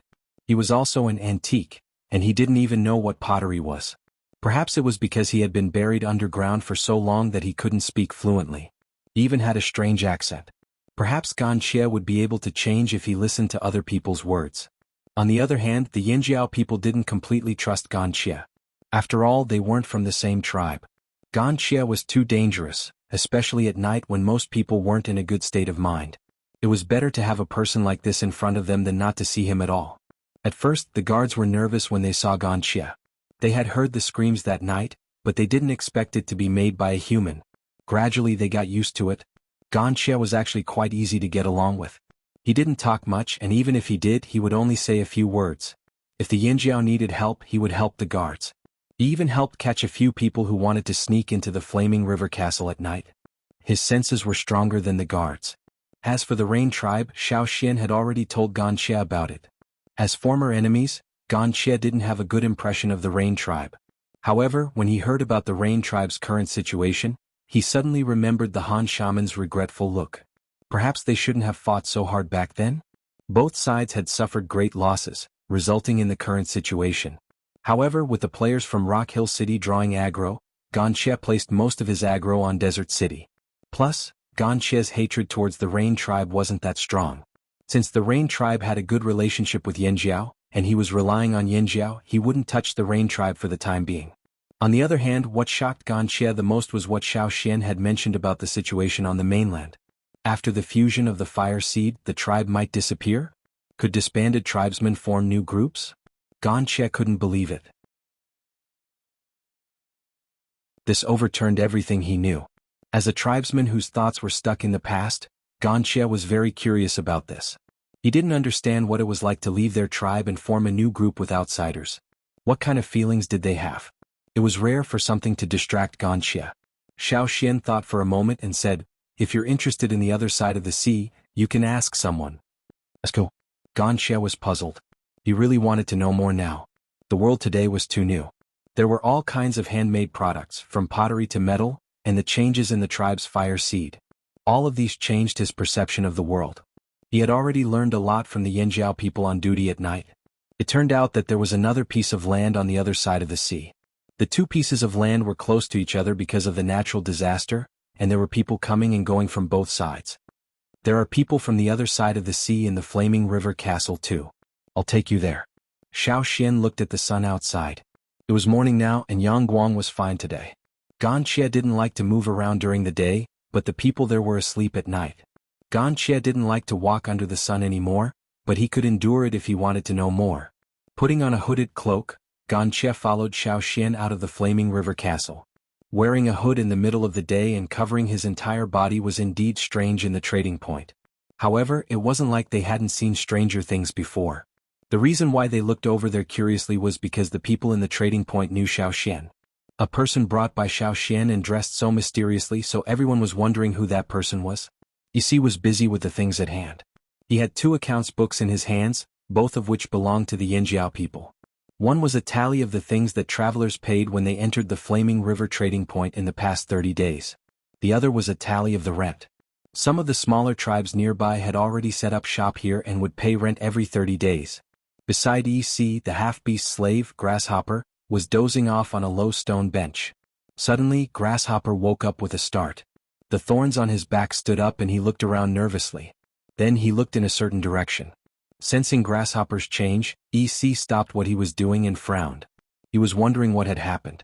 Not long after, EC saw Xiao Xian bring in a person wearing a sackcloth cloak. "Are you busy?"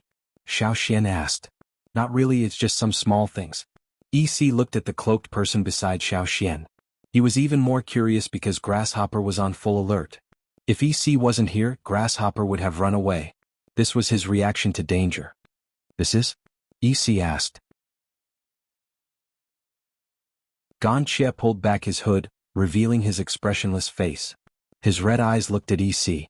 Gan Xie from the Han tribe. Han tribe? EC had never heard of it before. After coming here, he had studied a lot about the tribes. He remembered all the small and remote tribes that were mentioned, but he had never heard of this Han tribe. Furthermore, this person was able to make Grasshopper react like this, so he was obviously very strong. His tribe shouldn't be too weak either. No one had even mentioned the Han tribe before. Gan Xie left the tribe for a long time. He wanted to know more about the other side of the sea, so I brought him here. You're more familiar with the situation there, Xiao Xian said. Although Jing Luo and the others also came from the other side of the sea, they lived far away from the city and lived in the forest. There were many things that they didn't know. Asking EC would be more comprehensive. EC didn't find this troublesome. He was also curious about this person called Gan Xie. This person gave him a strange feeling. He didn't even feel his breathing from the moment he entered the room. If Gan Xie stood there without moving, he would really look like a stone statue. EC was about to agree when he heard some movement from the window. EC, I still can't accept this. Tell me about the Flaming River Castle. Wu He, who was climbing through the window, saw the situation in the room and his face turned pale. His whole body seemed to be embedded in the window. He froze there and didn't dare to go any closer. Sorry, wrong door. As he spoke, Wu He turned to jump out of the window. However, Xiao Xian grabbed him by the back of his shirt and dragged him back in like a chick. As for the other Chang Lis behind Wu He, they immediately fled upon seeing Xiao Xian, ignoring Wu He. It wasn't that they didn't care about Wu He's life. They had to protect themselves first and then wait for an opportunity to save him. If it were any other Yanjiao who caught Wu He, they wouldn't be so scared. They might have rushed over to save him on the spot. However, it was Xiao Xian who dragged Wu He in. They still remembered that he was the one who slapped them down from the sky. They were instantly scared. I didn't steal anything this time, Wu He quickly explained. He knew he couldn't escape from Xiao Xian's grip, so he stopped struggling and tried to sound sincere. I really didn't steal anything. I didn't ask you that. Why are you so guilty? Xiao Xian dragged Wu He into the room. No, I'm not guilty. Definitely not, Wu He said. Then what did you mean just now? Did you want to sneak into the Flaming River Castle at night? Xiao Xian asked. No, definitely not. Really? Wu He denied. Although he did have this intention, he still couldn't hold back his curiosity. He discussed it with his companions and decided to ask EC for his opinion, who knew that he would be caught by Xiao Xian the moment he arrived. He wouldn't admit it even if he was beaten to death. Although Xiao Xian's tone was calm, he was still worried that Xiao Xian would turn hostile the next moment and kill him right here and now. After hearing Wu He's words, Xiao Xian only chuckled, ha. Wu He became even more nervous under Xiao Xian's stare. He didn't know what Xiao Xian was trying to do. Was he going to lock him up in the cave again? You guys seem to have a lot of free time recently, Xiao Xian said slowly. No, we're planning to leave today. Wu He was about to promise that they would leave the Flaming River trading point as soon as possible when Xiao Xian said, I'm afraid you guys won't be able to leave. Wu He's heart skipped a beat. What do you mean? Xiao Xian slapped Wu He's shoulder. I have a mission for you. After being slapped by Xiao Xian, Wu He's legs turned to jelly and he almost knelt down. He was really afraid that Xiao Xian would kill him. After hearing Xiao Xian's words, he became alert again. What? Xiao Xian pointed at Gan Xie. Answer his question. Wu He turned to look at Gan Xie, who was as invisible as a rock man. He was too focused on guarding against Xiao Xian just now and only noticed this person now. Who was this bald guy? He didn't look like someone easy to talk to. It was better to stay away from people like him. Wu He immediately categorized Gan Xie as someone he should stay away from.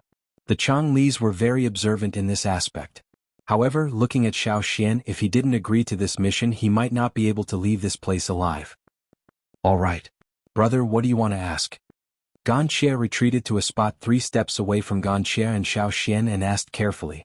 It's about the other side of the sea. For example, the origins of some of the gangs. You can talk about the Chang Lis too, Xiao Xian said. Not the Chang Lis. Can you talk about other people? Sure. Gan Xie will ask if you have any questions. Are you going to let me go after that? Sure. That's easy. Come, let me explain. Wu He waved at Gan Xie. He didn't even need to prepare before he started to blabber on and on about some of his old enemies as examples. However, Gan Xie didn't care. He just wanted to know how those gangs were formed and how those people felt. He's indeed more suitable to talk about this, EC smiled, but there was no mirth in his eyes. He turned to Xiao Xian and asked, "Did you bring him back from the desert?" EC had always wanted to know more about the desert. Unfortunately, he didn't have a way to get information. Xiao Xian was also about to ask about Yi Xiang from the Yi family when a whistle sounded. It wasn't a sharp warning whistle. It was a reminder. Someone was coming to the Yinjiao tribe. "Let's talk about this next time. I'll go take a look." Xiao Xian turned to Gan Xie and said, "You stay here." Gan Xie nodded. After Xiao Xian left, Wu He couldn't stay any longer. He wanted to go out and see what was going on. Since Xiao Xian wasn't here, the biggest threat was gone. He was emboldened again. Unfortunately, just as Wu He was about to leave, Gan Xie grabbed his arm. "Ouch, ouch, ouch. Be gentle. Let's talk nicely. Don't hit me." Wu He retracted his foot. He was about to scold Gan Xie when he saw Gan Xie's bloodshot eyes. Suddenly he felt a gust of cold wind behind him. On the other side, Xiao Xian arrived at the Flaming River Castle. Zheng Luo and Duo Kong were standing on top of the Flaming River Tower, looking into the distance with their binoculars. "What happened?" Xiao Xian asked. "I can't see clearly, but it looks like someone is coming," Zheng Luo said as he looked into the sky. A white figure was flying towards them at lightning speed. It was Gigu's white falcon. The bird was holding a piece of cloth in its claws. There were words on the cloth. Xiao Xian opened it and said to Zheng Luo, "I'll go back to the headquarters first. Keep an eye on Gan Xie." "Go on." Zheng Luo also saw the words on the cloth.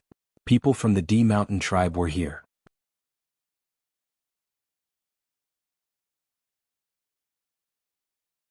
Chapter 762. Near the drumming tribe, crocodiles were sunbathing on the shore. Sensing something, the crocodiles that were floating on the surface of the water either dove back down or came ashore. Then they stared at the surface of the river with emotionless eyes. The Flaming River was the widest river on the mainland. At this moment, there were a few long bamboo rafts on the surface of the river. Strangely, there were only 2 people standing on the rafts. The rest of the rafts were filled with large shells of different shapes. Regardless of their appearance, the beautiful patterns on the shells were something no one had ever seen in the Flaming River region. Even the drumming tribesmen, who often went into the water, had never seen such shells before. "Who are those people?" A drumming woman who was washing clothes by the river asked the person beside her. "I don't know. Are they from downstream? Their target is the Yinjiao tribe." Another person patted the agitated crocodile and looked at the river cautiously. "Those people are not normal. There are still people in the river." The drumming tribesmen who were good swimmers could see that there were still many people in the river, but they were all surrounding the rafts. The rafts were close to the other side of the river, so they couldn't see them clearly. Soon they saw the Yinjiao people guarding the river walk over. At that moment, several figures shot out of the water, leaving trails of white water behind them. "Ancestor!" Someone exclaimed. "What was that just now?" "Was that a fish?" No, it was a human." The drumming tribesmen who saw the situation on the other side of the river took a deep breath. They couldn't care less about comforting the agitated crocodiles anymore. They rubbed their eyes and turned to look at the others. "Did I see wrongly just now? Why did I feel like it was a fish that came out of the water? But when I looked again, all I saw was a human standing on the shore." "Me too, I saw that too. The figures that jumped out of the water did look like fish. They couldn't see clearly what it was, but they could see the shape of a fish's tail. However, when those figures came ashore, they saw a human standing there. This made them very confused." At the same time, on the other side of the river, the Yinjiao tribesmen were shocked when they saw the D tribesmen come ashore. However, they had seen a D child with a human head and a fish body before, so they quickly calmed down. This time, the little girl Dian Dian was not among the people who came, but the person leading the team was still He Bian.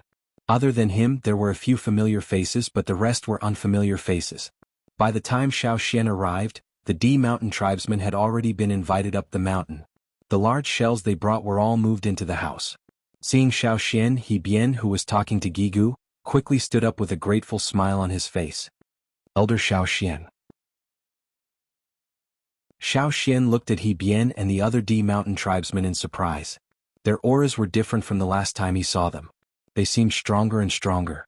Last time, when He Bian brought the seriously ill Dian Dian here, He Bian and the others were sick as well. It was just that their illness wasn't obvious. Now they were all cured. The reason they fell sick was because their fire seed had been swallowed. Now that they were all cured, it meant that their battle to protect their fire seed was a success. "Congratulations, Xiao Xian said. I still have to thank you, head elder. Yi Bian said seriously. As he spoke, he also asked the other D Mountain tribesmen to thank Xiao Xian. Xiao Xian looked around and asked, Where's Dian Dian? She's already a shaman of the D Mountain tribe. Our tribe just finished a bloody battle, and there are many things that need to be done. She has to stay in the tribe. He Bian told Xiao Xian everything that had happened after they returned to the D Mountain tribe. Gigu pursed his lips. When He Bian was talking to him just now, he didn't even tell him so much. He was even a little perfunctory. Now he was telling Xiao Xian everything. He even told Xiao Xian about the changes in the D Mountain tribe's fire seed. What happened to, it's inconvenient to talk about the fire seed? Did he take that as a fart? However, Gigu knew what the D Mountain tribesmen were thinking. They valued shamans more. In their eyes, Xiao Xian was the same as their shaman. As for chiefs and leaders, they were all secondary. After all, the shaman was in charge of the D Mountain tribe. In addition, Xiao Xian had helped them a lot. Instead of saying that the D Mountain tribe was giving gifts to the Yanjiao tribe to express their gratitude, it was more like they were giving these gifts to Xiao Xian. However, the changes in the D Mountain tribe were truly shocking. After they received advice from Xiao Xian on how to merge with the fire seed, they went back and swallowed the D fish's portion of the fire seed instead. Of course, things were much more complicated and cruel. They even had to change the deeply ingrained mindset of the D Mountain tribesmen. It wasn't an easy task. During a battle of life and death, people might be affected by the atmosphere. Their emotions would be stimulated and they would charge forward. When the battle was over, some people would overthink things. No wonder He Bian said that Dian Dian was very busy. The shaman needed to stay in the tribe to calm the people down. He also needed to make arrangements after the battle. Xiao Xian listened to He Bian talk about the battle between the D Mountain tribe and the D fish as he observed the D Mountain tribesmen around him. When He Bian mentioned Dian Dian, these people's expressions turned respectful. They had heard that the previous shaman of the D tribe couldn't survive the war. It was only after Dian Dian took over that they managed to solve the fire seeds problem. Are all of you in the same situation as Dian Dian? Can you transform into a fish? Xiao Xian asked. This is actually the same as awakening your totemic power. If you can awaken your totemic power, you can transform into a fish. These two are tied together, He Bian explained. Xiao Xian understood what He Bian meant. The D Mountain tribe's fire seed had swallowed the D fish's fire seed. Now that the two had merged into one, when they used their totemic power, they triggered another type of power in the fire seed. How was the merging process? Xiao Xian asked again. Although it was very difficult, it was a success in the end. I thought it would take a long time and Dian Dian was prepared for a long battle. However, she didn't expect it to be resolved so quickly. Yi Bian glanced at Xiao Xian when he said this. Back when Dian Dian was in Yanjiao, her transformation only lasted for one night. The devouring of the fire seed was similar to the transformation in Dian Dian's body. After the fire seed was resolved, Dian Dian said that the reason she was able to let the fire seed devour so quickly was probably because of Xiao Xian. When he thought about this, He Bian looked at Xiao Xian with even more respect. Actually, different people have different degrees of fish transformation. The stronger they are, the greater the degree of fish transformation. He Bian transformed as he spoke. The patterns on his body looked like they were covered in fish scales. His arms swelled and his upper arms became more obvious. His fingers had long, sharp nails and webbed nails. As for his lower body, his legs, which were originally standing on the ground, had turned into a fish tail. His entire body looked thicker and longer. This time, He Bian and the rest of the tribe were wearing different clothes from the last time. It was much simpler and they wore fish-skin skirts. The material was different from the one Xiao Xian saw last time. There were large patches of fish scales on the skirt, and some parts of the skirt even had dark brown scales. This time, most of the D Mountain tribesmen were wearing this kind of fish skin. What is this fish skin? Xiao Xian asked. The D fish skin. It was obvious how much the D Mountain tribesmen hated the D fish. However, the D fish skin was indeed more suitable for the D Mountain tribesmen. It was more flexible and more suitable for swimming in water. Yi Bian told Xiao Xian about the gifts they brought this time. When they left last time, they promised that they would send gifts as soon as the matter was resolved. The D Mountain tribesmen rarely used wooden boxes. They preferred to use natural materials. After some processing, they could turn them into suitable tools. For example, the big shells that were used as shipping boxes this time. There were 10 big shells. 3 of them contained pearls and other gemstones, 3 of them contained seashells, and 4 of them contained food. Salted fish? Xiao Xian looked at the dried fish in the shells. He picked one up and looked at it. These are not big fish. We usually eat them, so we brought the ones that we think are tasty. Bian scratched his head. We wanted to bring some big sea beasts, but it's too far away. It's not easy to deliver them. If you come to the D Mountain tribe, we'll catch as many as you eat. Xiao Xian didn't mind the size of these fish. Sea fish were good too. The people here mostly ate freshwater fish. Many of them had never eaten sea fish before. Oh right, there's one more thing. Bian became serious. When we came here we saw some strange people. We didn't understand what they were saying. They wanted to steal our things, so we killed them. Bian took out a small golden plate. There were words engraved on it, but he didn't recognize the words. Xiao Xian took the plate. Bian didn't recognize the words, but he did. They were words from the other side of the sea. Many people had already come to the Flaming River area.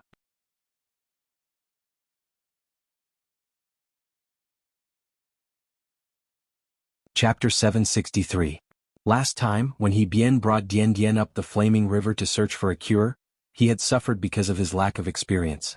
This time, when he brought Dian Dian up the Flaming River again, he learned to be smarter. He was even more vigilant of the people and things around him. Anyone who tried to get close to them, no matter who they were, would be killed. The D Mountain tribesmen might seem friendly in Yanjiao, and Bian always had a smile on his face, but anyone with sharp senses could sense the murderous aura emanating from them. It wasn't directed at Yanjiao, it was just that they couldn't hide their murderous aura. Then they looked at the wooden raft with the large shells. There were many bloodstains on it that hadn't been washed away by the river. Some belonged to them and some belonged to the people and beasts they met along the way. Plus, the D Mountain tribesmen had just gone through a battle of life and death. They were at their peak and they would kill anyone who dared to mess with them. Bian didn't hide anything from Xiao Xian about the suspicious people they met along the way. After all, the D Mountain tribe lived far away and outsiders rarely came here. However, it was different here in Yanjiao. If these people were really from the other side of the sea, they might be a threat to Yanjiao. It was better to be on guard against them. I almost forgot. Bian came to the 3 large shells with all kinds of seashells, but these weren't what Bian was looking for. He looked at the 3 large shells and opened one of them. Among the many smaller shells, there was a slightly larger shell that was about the length of an arm. The shell looked like 2 hands with their fingers crossed. The cracks were stuffed with something and water was seeping out. After Bian carried it out, he used the sharp cornerstone in his hand to skillfully pry it a few places. Then with a little force the shell was pried open. Inside there were many small fishes with their bellies turned up. Xiao Xian pointed at the dead fishes and looked at Bian in confusion. Dead fishes? No, these people aren't dead. They've just been fed medicine. It's like they're dead, Bian said. When they were still in the D Mountain tribe they would sometimes catch a lot of fish, but they couldn't kill them all at once. Some people didn't like to eat dried fish, so the D Mountain tribesmen found a medicine that could make the fish fall into a deep sleep after eating it. This way the fish would stay fresh for a long time. When the D Mountain tribesmen wanted to eat them, they would take the fish out of the medicated water and put them back into normal water. After a while the fish would wake up again. Bian got someone to fill a bucket with river water and put the 20 small fish into the bucket. The water in the shells had been sprinkled with medicine. As long as the fish were removed from the water, they would wake up again. However, if they don't wake up in 3 days they might never wake up again. However, from the looks of it they will definitely wake up within 3 days, Bian said. If it had really been killed by the potion the fish would not have remained in this state. They often came into contact with fish, so of course they would know if the fish's body was normal. This is a gift from the shamaness. The last time she came here she saw your lake and heard that you raised fish, so she caught some fresh ones. Oh, she also made some dried fish and put them in the shells. Bian put the 20 small fishes into the bucket and shook them one by one to confirm that there was really no problem. What kind of fish are these? Xiao Xian looked at them. These small, spindle-shaped fishes were only about the length of a palm. Their heads and backs were greenish-black, but they were darker in color. He couldn't tell what they were from their appearance. There were fishes that looked similar to them in the Flaming River. They're cloaked turtles. Because when they grow up they look like they're wearing hard armor. Don't be fooled by how small they are now. When they're just born they're not even as big as my fingernail. However, when they grow up they're bigger than your house. Cloaked turtles are one of them. Also, cloaked turtles are enemies with the D fish in the sea. When they meet they will fight to the death.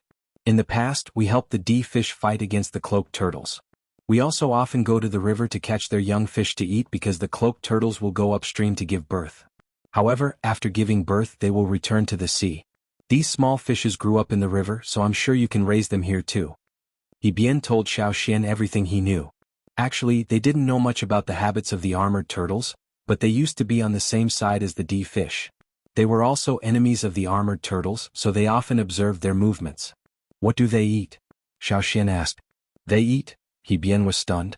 They only knew that Yinjiao raised fish and other animals, but they didn't have any experience in this area.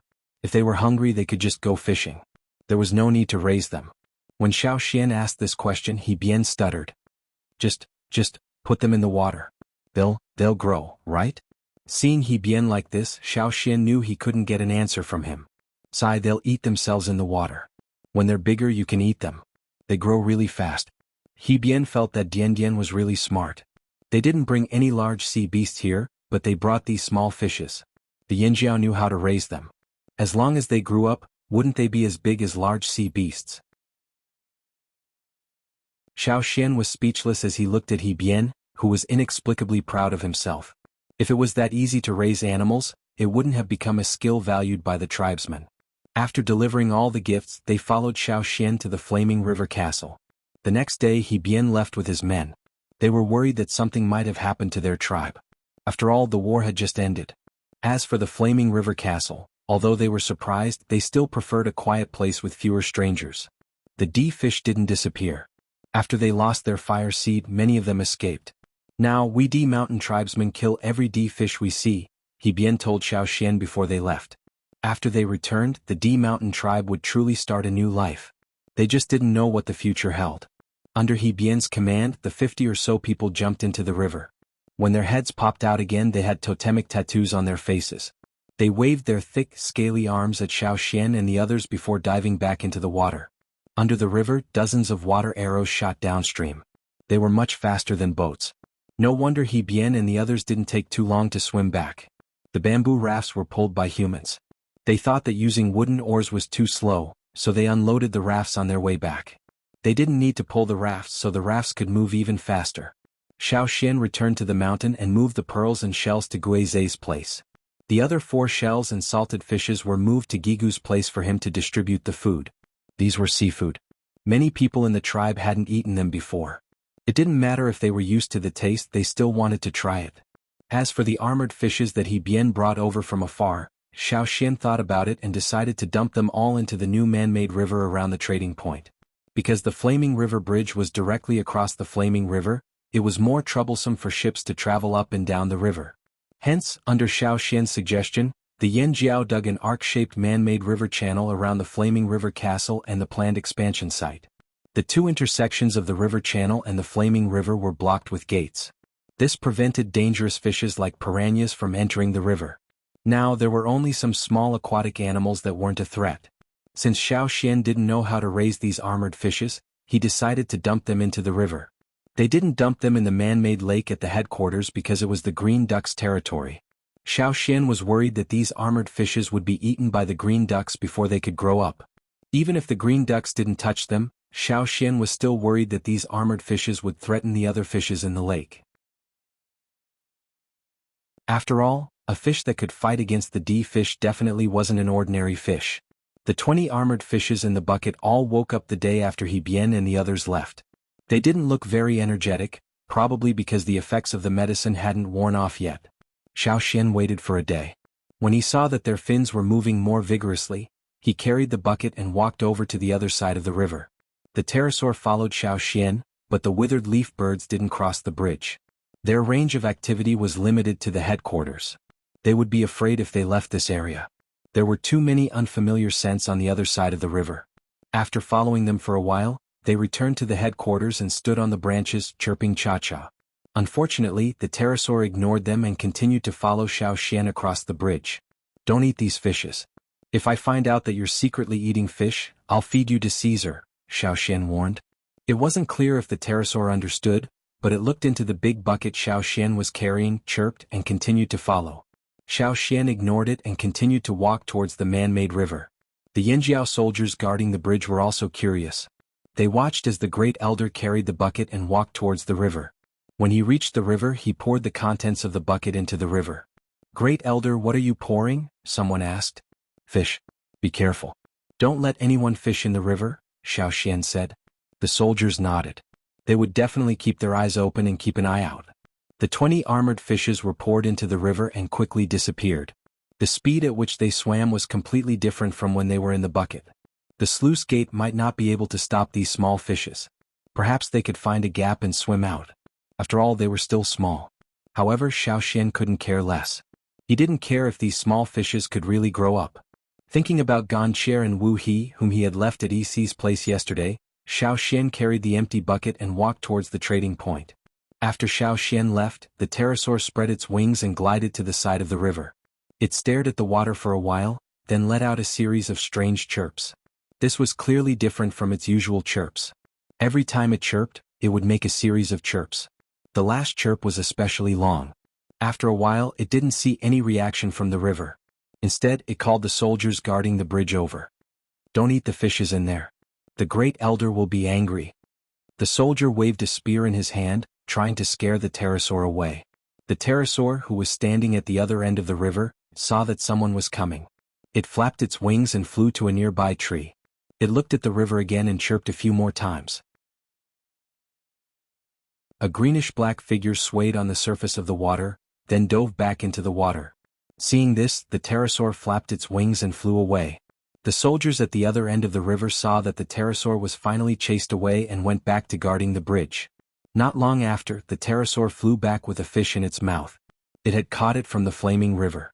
The soldiers at the bridge watched as the pterosaur tore off the fish and threw it into the water. After a few times, it would chirp again. "What is it doing?" the soldier at the bridge asked his comrade. "Feeding fish to fish," the other guessed. "Are we going to do something about it?" "Let's not, right? It didn't eat the fish in there either. When the time comes, we'll just have to inform the Grand Elder and see what he decides." "That works too. As long as the pterosaur didn't eat the fish in the river, they wouldn't chase it away for now." At the same time, there was only one fish swimming in the man-made river. Soon a second and third fish appeared. Not long after, there were more than 10 fish swimming in the river. After tearing the fish into pieces, the pterosaur threw the carcass into the river and flew back to the Flaming Horn headquarters without a care. There were too many unfamiliar auras here. It felt safer to stay in the headquarters. In the trading zone. When Xiao Xian arrived at Xi's place, Xi was writing something. When he saw Xiao Xian, he didn't stop writing. He just glanced at him and continued writing. Grasshopper was still curled up beside Xi. Although there were fewer spines on his back, they weren't completely gone. This proved that he was still very nervous.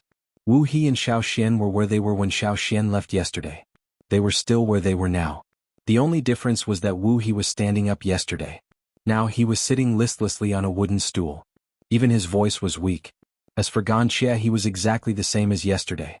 When he saw Xiao Xian come in, Wu He was instantly energized. He said to Xiao Xian, "Hurry up and take this person away.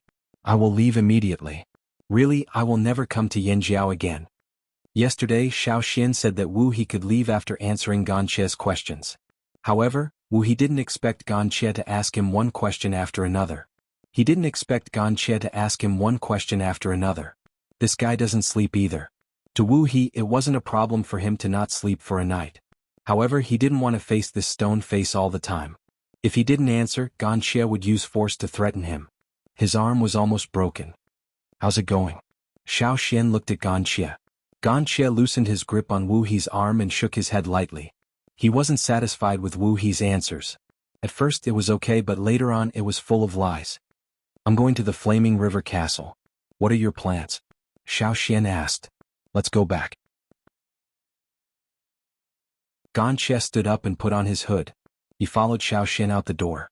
After he left, he glanced at Grasshopper.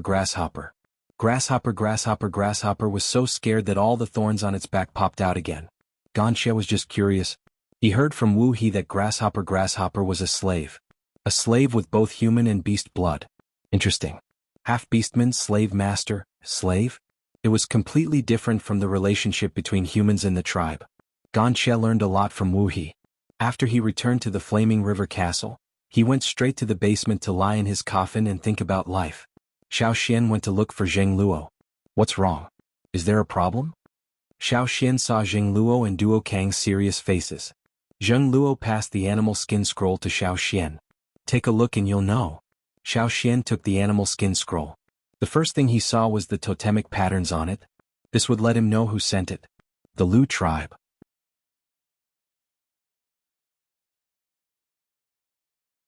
Chapter 764. Now Yinjiao rarely contacted the Lu tribe. One reason was that it was too far away and the other reason was that there was no need to contact them. The Yinjiao tribe had enough animals to raise. Most of them hunted in the forest so they didn't need to trade with the Lu tribe. The Lu tribe didn't contact Yinjiao either. Xiao Xian knew that the Lu tribe didn't like fighting. They had always been good people and several large tribes in the central region had always protected them, probably in case they needed the Lu tribe's help in times of shortage of food during a disaster. After the last disaster, the Lu tribe provided them with a lot of food. Although they rarely contacted each other, Xiao Xian had heard about the Lu tribe from the Longbow tribe and Feather tribe. It was said that the Lu tribe had a lot of complaints about Yinjiao. What? It had to be related to the fire seed. The Lu tribe was probably one of the few large tribes that didn't want to merge their fire seed. Their main means of livelihood now was raising livestock, and they rarely had conflicts with other tribes. In the past, they had endured the provocations of the Wanshi tribe time and time again. To put it bluntly, they were cowards, but it was also a conservative and effective way. They knew how to survive stably. But now Yinjiao changed everything. The merging of fire seeds came from the Flaming Horn tribe. First, the major tribes merged their fire seeds, then the other tribes in the central region merged their fire seeds. Either voluntarily or under coercion, they all merged their fire seeds one by one. All of them set their sights on a new goal, breaking the current situation. When the Lu tribe was in trouble, no one could help them effectively. The Mang tribe and Eight Limbs tribe were cooperating with the Longboat tribe. The Longboat tribe took some of them out to sea, and the rest helped to look after the Longboat tribe, in case someone attacked the Longboat tribe's nest while the fleet was away. The Longboat tribe hadn't finished migrating yet, but they would definitely move to the estuary in the future. Their hearts had already flown out, and they didn't want to be trapped inland. Their goal was the sea. As for the Lu tribe, the three of them didn't have time to care about them. They could only help a little, but they wouldn't help them all the time. The Feather tribe reared birds and brought back a large number of birds from the forest. They were also very busy. The place where the Feather tribe was located was easy to defend and hard to attack. Outsiders who weren't familiar with the terrain would find it hard to cause trouble for the Feather tribe. Now, the Feather tribesmen only wanted to manage their own territory. They didn't care about anything else, so the help they could provide was limited. It was said that the Thousand Masks tribe wanted to learn from Yinjiao and build a city. They also had to guard against external threats. They were also very busy and had no time to care about the Lu tribe's crisis. As for the tribes on the grasslands, they wouldn't care about the Lu tribe. They didn't have much interaction with the Lu tribe in the past. After much consideration, the Lu tribe could only ask Yinjiao for help. The Lu tribe's situation might be worse than what's written, said Zheng Luo. It was only written on the animal skin scroll that the Lu tribe's beasts were being snatched away by outsiders, but since the Lu tribe was forced to seek help from Yinjiao, which was so far away, it was clear that the situation was critical. It also says that they want to move their tribe. Zheng Luo gestured for Xiao Xian to focus on the last few sentences. According to what was written, the Lu tribe wasn't sure if they really wanted to move. They just wanted to move. They're really simple-minded. Duo Kang was very dissatisfied. He was actually willing to let the Lu tribe come over. After all, the Lu tribe was good at rearing beasts. They might be able to raise more beasts. Yinjiao wouldn't mind having too many beasts. But the Lu tribe had a primitive fire seed. They wanted to bring it over? No way. Yinjiao wouldn't want to see this happen. After all, it wasn't their own fire seed. Even if it was a distance away, it would still affect their totemic warriors. Didn't they see that the tribes near Yinjiao all had merged fire seeds? Rain tribe, Drumming tribe, Taiha tribe, which one of them didn't have a merged fire seed? If the Lu tribe wanted to move over and rely on Yinjiao, that was fine. But first, they had to get rid of their primitive fire seed. Otherwise, if they brought it over, not only the Yinjiao people but also the other tribes around them wouldn't be happy. They didn't choose to merge their fire seed. Until now, it seems like only the Lu tribe hasn't merged their fire seed, said Zheng Luo. Xiao Xian had already finished reading the words on the animal skin scroll. Today, the Lu tribe is like a chicken standing there waiting for people to snatch it. It's a good thing they didn't merge their fire seed.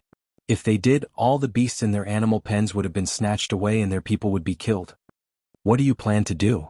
Jianghu asked Xiaoxian. Let's not talk about whether they'll move or not. The Lu tribe has already listed their rewards to Yanjiao. As long as Yanjiao helps them, they'll give everything to Yanjiao. Thinking about the number of beasts listed in the scroll, Duo Kong sighed. They're really generous. The Lu tribe's rewards were already close to 2/3 of their total beasts.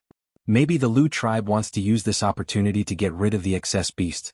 That'll make it easier for them to move, guessed Jing Luo. Xiaoxian thought for a moment. I'll bring people over to take a look. Not for their rewards but for the others. You want to use this to establish your authority?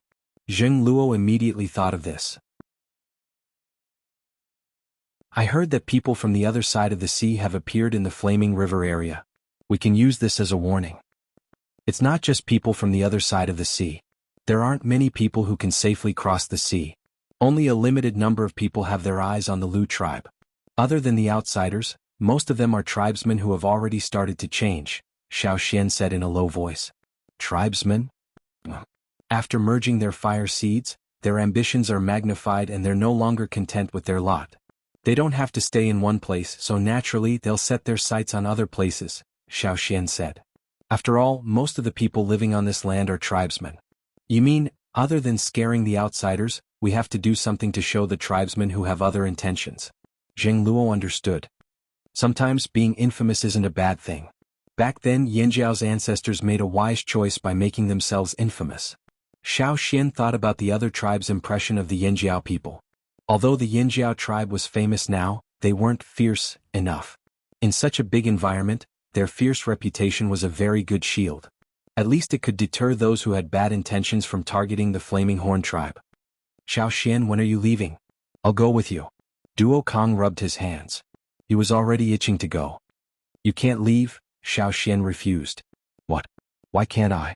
Last time Ta went with you to the desert. This time you're going to the Lu tribe to rescue them. It's my turn now. Duo Kong remembered this clearly. Between him and Ta, one of them had to stay in the tribe. You have to help Zheng Luo keep an eye on the trading point. There are already people from other tribes nearby. Some of them are mixed in with the travel team. They're probably investigating the trading point, Xiaoxian said. Hearing this, Duo Kong didn't insist. Compared to the Lu tribe, the trading point was more important. Xiaoxian, are you bringing the guy in the basement with you? Duo Kong asked. If I don't bring him out, I won't feel safe leaving him here, Xiaoxian said. Gan Chia's situation was too special. If he suddenly went berserk, he could cause a mess in the Flaming River Castle. It was better to bring him out.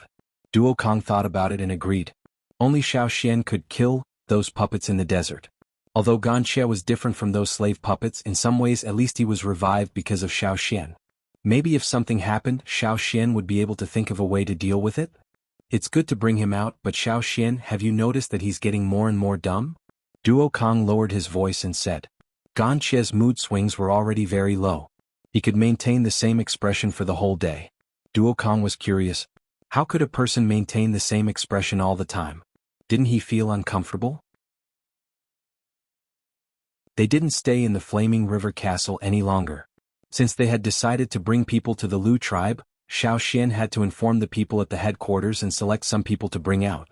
After exiting the trading point, Xiaoxian didn't cross the bridge directly. Instead, he walked further away. There was a suspension bridge over the man-made river. Xiaoxian continued walking from the bridge until he reached an inconspicuous place. There was no one else around. Xiaoxian looked around and walked to a spot. He lifted his foot and stomped twice. Not long after, the spot where Xiaoxian was standing was lifted up. A short and fat man with a full beard poked his head out. He was probably sleeping just now because his eyes were narrowed even smaller than usual. He looked out and yawned. This was a Yi tribesman. When he saw Xiaoxian, he immediately became attentive. Grand Elder, is there anything I can help you with? Tell the others to be on the lookout for outsiders. Xiaoxian left him with this sentence. The Yi tribesman nodded profusely. He would definitely pass on this message and he would do so as soon as possible. Xiaoxian's words meant that there were dangerous people coming from further away. Not only the other tribes living in the Flaming River region, but even the Yi tribesmen had to be on guard. After reminding the Yi tribesmen, Xiaoxian walked back. He sensed that the pterosaur was moving around where he poured the fish. When he walked over, he saw the pterosaur tearing apart a piranha fish and throwing its flesh into the river. It screamed as it did so. The guards around the stone bridge told Xiao Xian that the pterosaur had done this once before. This was the second time. Xiao Xian also saw more than 10 spindle-shaped figures swimming on the river's surface. They seemed to be fighting for food. Those were the fish he poured into the river. "Grand Elder, should we stop it in the future?" the guard asked. "No need. Just keep an eye on it." Xiao Xian didn't know why the pterosaur was doing this, but from the looks of it, the fish wouldn't starve to death with the pterosaur's food. After returning to the tribe, Xiao Xian had a discussion with the chief and shaman. The next day, Xiao Xian brought 500 people out. Gan Xie, who was wearing a hood and a cloak, also left with Xiao Xian. Just like what Xiao Xian said, he could go out and observe the changes in this world. He could also interact with more people from the other side of the sea. He could also ask more questions. After Xiao Xian left with his people, some people also left the Flaming River trading point, such as Wu He and the others from the Jianghu tribe. Wu He wanted to leave to play somewhere else, but he saw Xiao Xian leaving with his people. 500 people was already a big commotion in most places where there weren't many people. It was obvious that something had happened. The Jianghu tribe's curiosity was piqued again. Wu He and the others left the trading point and followed Xiao Xian's group. They wanted to see what was going on at the Lu tribe's place. Ever since Yanjiao migrated, the Lu tribe's place had become much more deserted. Strictly speaking, they couldn't be considered part of the central region. They were more towards the side because they needed a large amount of land to rear all kinds of animals. The competition for territory in the central region was too fierce. If one wasn't careful, they could start a war. The Lu tribe had lived here for a long time. As traditional tribesmen, they wouldn't want to leave if they had a choice. But now the situation had changed and they had become a target for many people. In the second year of the disaster, their animal pens started to lose their animals. At first, it was just the pens at the edge of the region. Later, more and more animals went missing. Even the people guarding the pens started to get injured. Now the situation was getting worse. They were still thankful that they had a fire seed to scare off those thieves. But this didn't solve the problem. Now their animal pens were still being lost and their casualties were increasing. Some people even began to worry. What would they do if those people gathered together to attack the fire seed of their tribe? Their fire seed was still a primitive fire seed. If their fire seed was gone, their tribe would be gone too. There were 3 choices. The first was to go to the grasslands. There were many animal-rearing tribes on the grasslands. There was also plenty of grass and water. But the good spots on the grasslands were already occupied. If they went there, they would have to fight with the tribes there for territory. The Lu tribe didn't want to go to war. They really didn't want to go to war because their tribe's population was decreasing due to external threats. War would reduce their population even more. They didn't want to go to war. The second choice was to go to the Thousand Masked tribe. The Thousand Masked tribe also knew about the Lu tribe's current situation, but they didn't help them. Instead, they watched coldly from the sidelines for a while and made a request. They were willing to accept the Lu tribe, but the Lu tribe had to merge with their fire seed. Other than that, there were other conditions such as the distribution of animals in the pens. No matter what the conditions were, the Lu tribe couldn't agree immediately. The third choice was to go to the Yanjiao tribe. "I still agree to go to Yanjiao," Yanjiao looked at the others present and said. He had interacted with Yanjiao many times. Compared to the Thousand Masks tribe, he trusted the Yanjiao people more. "If we must merge with our fire seed, Yanjiao is definitely better than the Thousand Masks tribe," Yanjiao said with certainty. "If Yanjiao can accept us bringing our fire seed over, it's not impossible to choose them," an old man said. But the others didn't agree, including Yanjiao. "Don't even think about it. The Yanjiao people won't allow it. Do you know why the big tribes in the central region all let the other tribes merge their fire seeds? Because the fire seed makes them unhappy." Yanjiao sneered. Under the influence of the successive events in the tribe, he no longer cared about what he said. Even if the other party was an elder, he still had to wake them up when they said such childish thoughts. They couldn't see the situation clearly and dilly-dallied until now. As a result, the tribe's situation was getting more and more difficult. Even if they wanted to merge their fire seed, they didn't dare because there were too many people spying on them. Who knew if they would sneak up on them at a critical moment? Yanjiao was the one who urged the new chief to write the letter asking for help from Yanjiao. Yes, the previous chief of the Lu tribe was killed in a battle with outsiders. Not long ago, the tribe elected a new chief. Bai Xing was the strongest person in the Lu tribe, or else they wouldn't have chosen him at a time like this. Although he was strong, his foresight wasn't as far-sighted as the previous chief. Fortunately, he listened to Yanjiao's advice and wrote a letter asking for help from Yanjiao. Looking at the silent others in the tribe, Yanjiao was so angry that his head hurt. He walked away. You guys keep talking. Call me when you have a result. Walking out of the chief's house, Yanjiao looked at the people walking around outside. Their eyes were blank and they looked absent-minded. Be alert. Yanjiao shouted. The people who were thinking about something were startled by Yanjiao's words. They looked around nervously and when they found nothing unusual, they took a deep breath. In fact, they weren't so timid before, but a series of events, especially the death of the previous chief, had greatly damaged their confidence. Yanjiao looked at the state of those people and took a deep breath. He wanted to scold them, but after opening his mouth, he sighed and left. When they were facing the Wuxia tribe, they were able to live peacefully because they had the support of several other tribes in the central region. The Wuxia tribe didn't dare to do anything to them. But now the situation was different. Running away would not solve the problem. Those people were outsiders. Perhaps there were other people from other tribes who wanted to take advantage of the situation. But in Yanjiao's eyes, they were all predators. And the Lu tribe was like a stupid bird that was being raised. Facing threats from all sides, they still imagined that they could continue to live a peaceful life. No wonder the Yanjiao called their birds stupid birds. They were fat but they didn't have strength or brains. Who was to blame for their current situation? The rule of survival in the forest was to catch the weak and stupid ones. Boss. A young warrior ran over from the animal pen, panting heavily. He looked angry. Boss, another stupid bird is missing. Now they also learned from the Yanjiao people to call their birds stupid birds, because Yanjiao also thought they were too stupid, so stupid that it annoyed him. Taken away again? Yanjiao felt tired in his heart. There were a lot of beasts in the animal pen. Although there were guards around, there were always loopholes. The people who were wandering around the Lu tribe would take advantage of these loopholes and destroy the animal pen. Then they would use food to lure the beasts away. Among them, most of them were stupid birds. Judging from the marks on the edge of the animal pen, yes. The young man who came over was angry and helpless. How can they be so stupid? So stupid. Stupid. Yanjiao wanted to cut open the heads of those stupid birds to find out what was wrong with them. How could they be taken away by a fruit? The ancestors of the tribe trained these birds from their wild state to birds suitable for breeding. But in terms of breeding, it was indeed successful. Yanjiao used to think so too, but now, every time he heard that a stupid bird was taken away so easily, he only felt a sense of helplessness. If these birds were a little smarter, they wouldn't have been taken away so quickly. But things in the world were like this. Since they chose these stupid birds to be domesticated, they couldn't be blamed for being so easily fooled. Not thinking about that, Yanjiao asked again, did anyone get hurt? No. That's good. As for those stupid birds, let's just let them be. At the same time, not far from the Lu tribe, somewhere in the forest, about 20 people gathered together in a circle. In the middle of the circle was a bonfire. Inside the bonfire was the stupid bird that was just taken from the Lu tribe. These people laughed, and the language they spoke was not the common language of the tribe.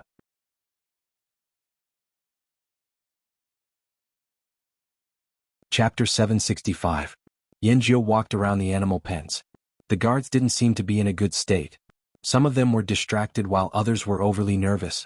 They lost a stupid bird today, so it was a good thing that no one was injured. Many times before, when they discovered thieves, the guards would fight with them. Casualties were inevitable. Of course, in order to prevent the animals in the animal pens from being stolen, these casualties were unavoidable. However, some people were still worried because they didn't know how long this situation would last. Humans would get tired eventually. They were in the open while the thieves were in the dark. The situation wasn't good for them. Yanjiao pondered. He had already sent out the letter asking for help a long time ago. He didn't know if the Yanjiao people would come. Just as he was thinking, someone rushed over. Boss, someone's here. Yanjiao was overjoyed when he heard this. He jumped up and asked anxiously, are they Yanjiao people? No, they're from the Thousand Masks tribe. Yanjiao's excitement faded when he heard that they were from the Thousand Masks tribe. He scratched his head with a conflicted expression. Boss, aren't you going over? The chief and the others are all there, that person asked. Why should I go? They won't listen even if I tell them. No, I better go. I don't want them to be fooled by the Thousand Masks tribe. Yanjiao hurriedly left the animal pen. When Yanjiao went over, the current chief of the Lu tribe, Bai Xing, was already talking to the Thousand Masks tribe. However, the atmosphere wasn't good. The leader of the Thousand Masks tribe this time was DNFA. Jianghu had some understanding of DNFA. Although DNFA always had a smile on his face and seemed easy to talk to, he was actually a person who would change his expression at the slightest provocation. Now the Lu tribesmen were really afraid to see him. Ever since they merged with their fire seed, the Thousand Masks tribe was no longer the same as before. No, it seemed that after merging with their fire seed, all the major tribes in the central region changed. At least they didn't look like the Lu tribesmen. Jianghu sighed and walked in. He heard DNFA say that the Thousand Masks tribe wanted to take in the Lu tribe. If the Lu tribe agreed, they would leave a place for the Lu tribe to live in. However, the Lu tribe had to pay a price. They didn't ask the Lu tribe to hand over a certain number of animals to the Thousand Masks tribe every year. They only needed to hand over half of their animals. Hearing this, even the Lu tribesmen who had been silent couldn't sit still anymore. If they only gave the Thousand Masks 1/3 or even 2/3, they would be fine as long as the Lu tribe could survive this crisis. If they gave away 2/3 of their beasts at once, they were confident that they would be able to increase their numbers quickly. However, if they had to give away half of their beasts every year, it would be difficult for the Lu tribesmen. "That's not what you said last time," an elder shouted loudly. Because he was too excited, his voice was a bit strange and sharp, sounding ear-piercing. The last time DNFA came to talk to the Lu tribe, he said that the Lu tribe only needed to give the Thousand Masks 1/3 of the beasts they raised every year. Unfortunately, the Lu tribe wasn't willing back then, but now they were asking for more. DNFA smiled and glanced at the old man. When their eyes met, the old man subconsciously shrank back. "Last time, our chief only asked for a small amount because our two tribes are familiar with each other. Who knew that you wouldn't even agree to such a small amount of things? This time, our leader is angry, so he added another request," DNFA explained calmly. But you're asking for too much. This is considered a lot? Why didn't you agree last time? Now that the situation has changed, you should know that it's impossible for things to be the same as before. You can either become independent or join a stronger tribe. Otherwise, you won't even be able to protect your fire seed. DNFA was very clear about the Lu tribe's current situation. He knew who the people around him were. He wasn't just trying to scare the Lu tribe. If things continued like this, the Lu tribe might not even be able to protect their fire seed. With the Lu tribe's character, it would be a miracle if they could protect their fire seed. Right now, the Thousand Masks tribe had taken in many people from small to medium-sized tribes. They were currently building a city and lacked food. If it weren't for the fact that the Lu tribe was good at rearing beasts and had many beasts in their animal pens, the Thousand Masks tribe wouldn't have accepted such a weak tribe. DNFA laughed coldly in his heart. "Don't say that I didn't warn you. If this continues, you'll be at a disadvantage. Also, who knows when our chief will change his mind." DNFA finished the green fruit in his hand in a few bites and casually threw the core on the ground. He stood up and prepared to leave. Just as Bai Xing and the others were about to say something, DNFA's aura suddenly changed. Under his animal hide clothes, there seemed to be something moving in the muscles on his back. The meridians extended from his neck all the way to his face. With a cracking sound, white bones appeared on DNFA's face.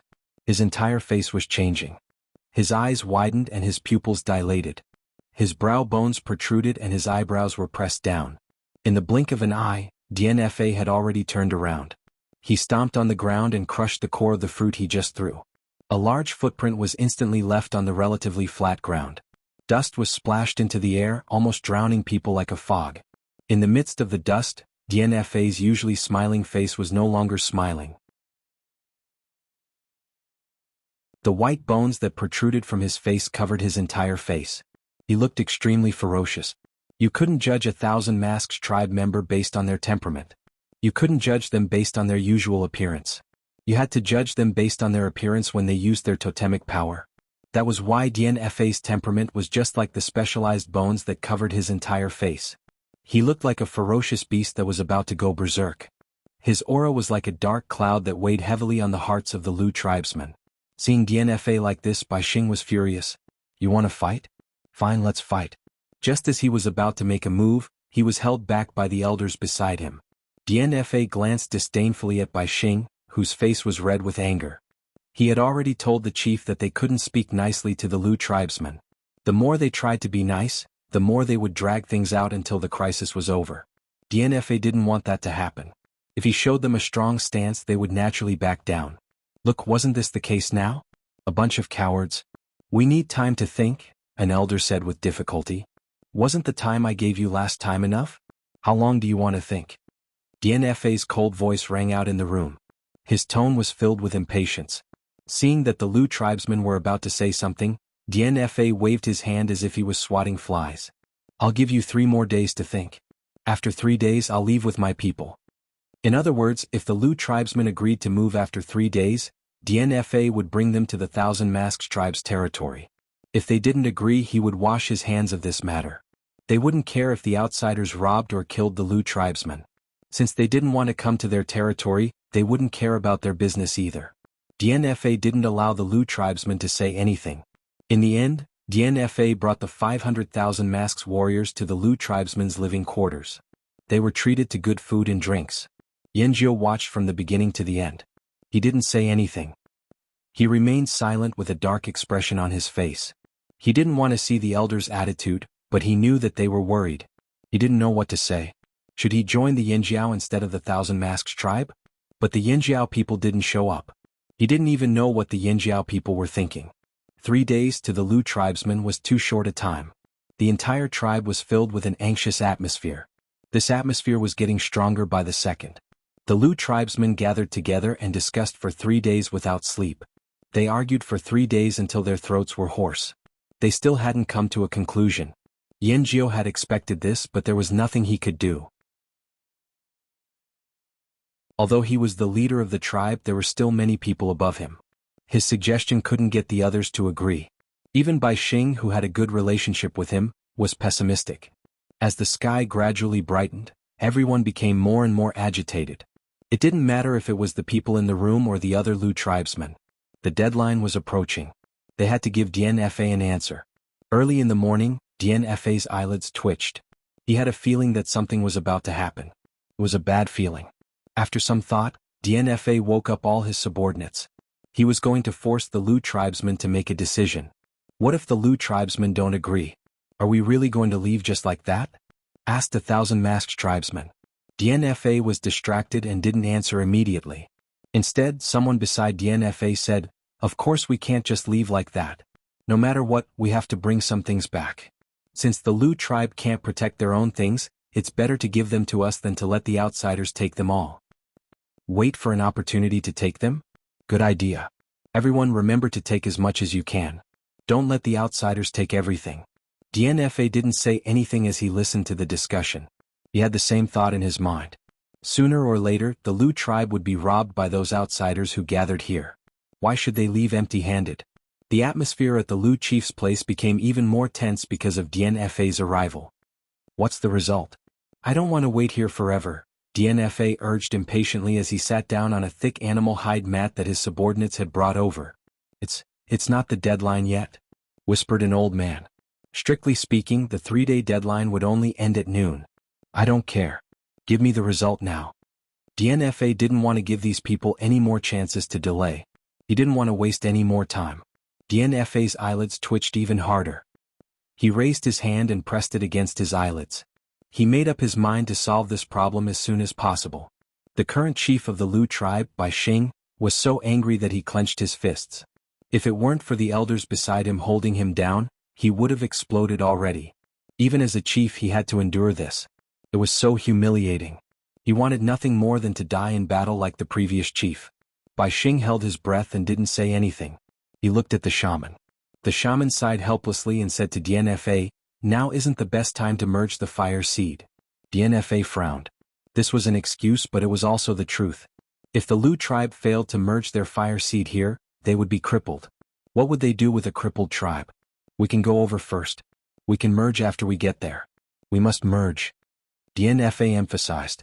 The shaman looked at Bai Xing after hearing this. This was the only thing they could do. Under the urging of the elders, Bai Xing took a deep breath and suppressed his anger.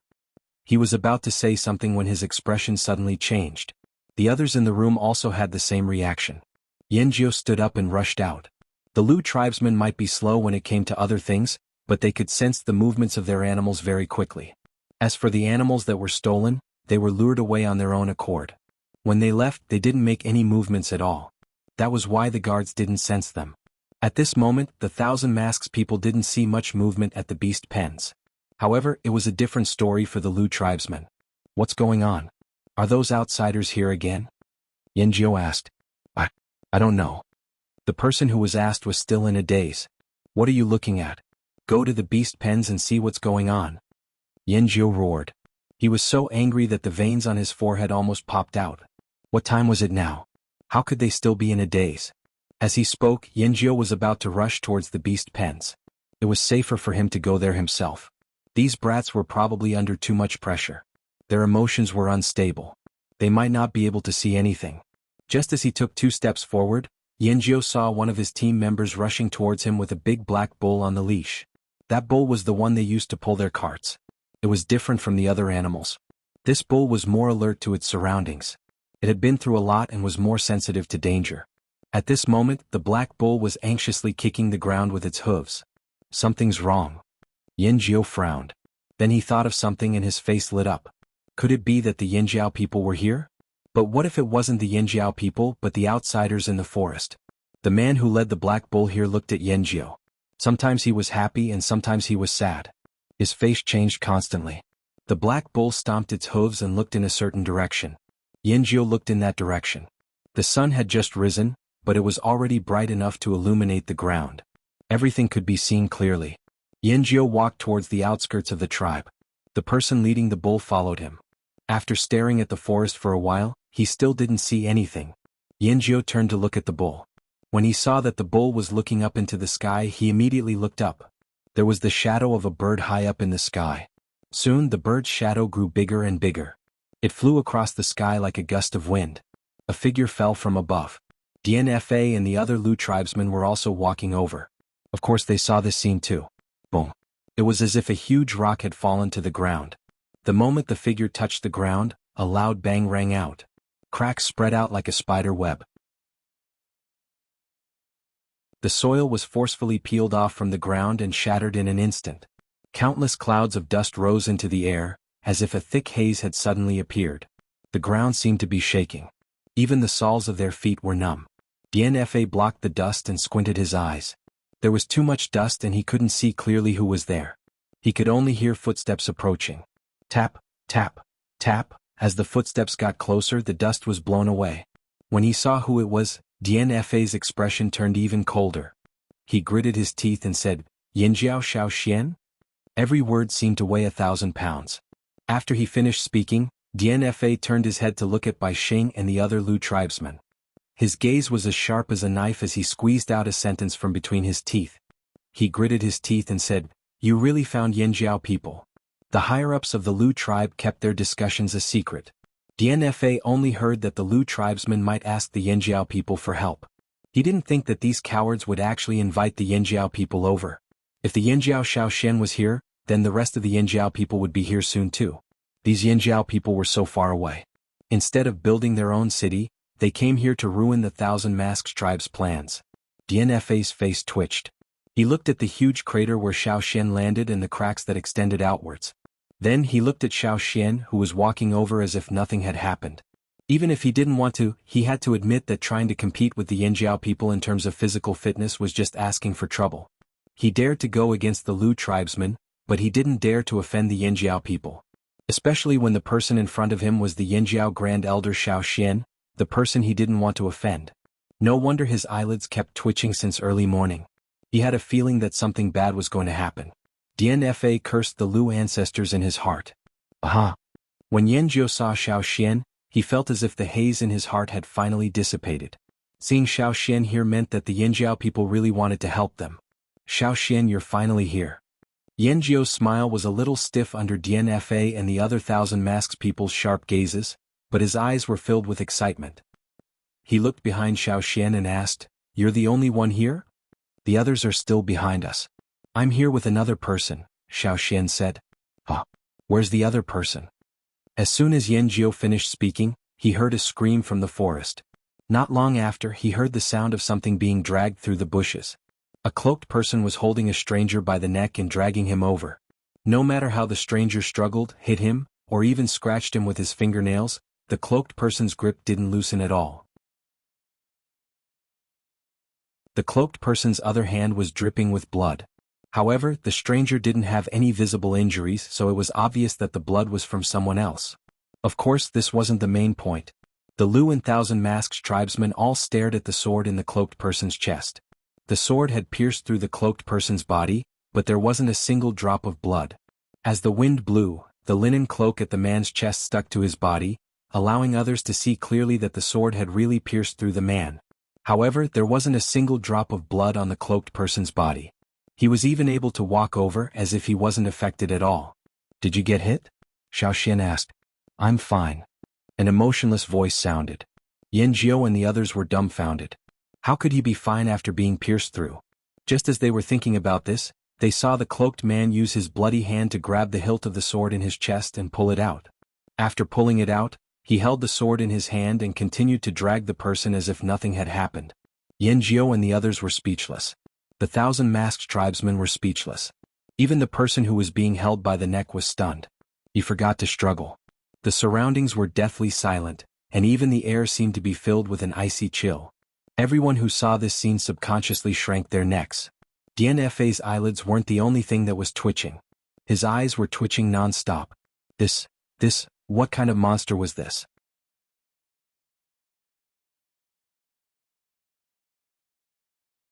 Chapter 766.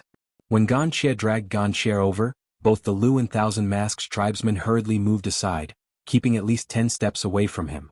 The scene just now was too strange. They hadn't completely regained their senses and they couldn't understand it.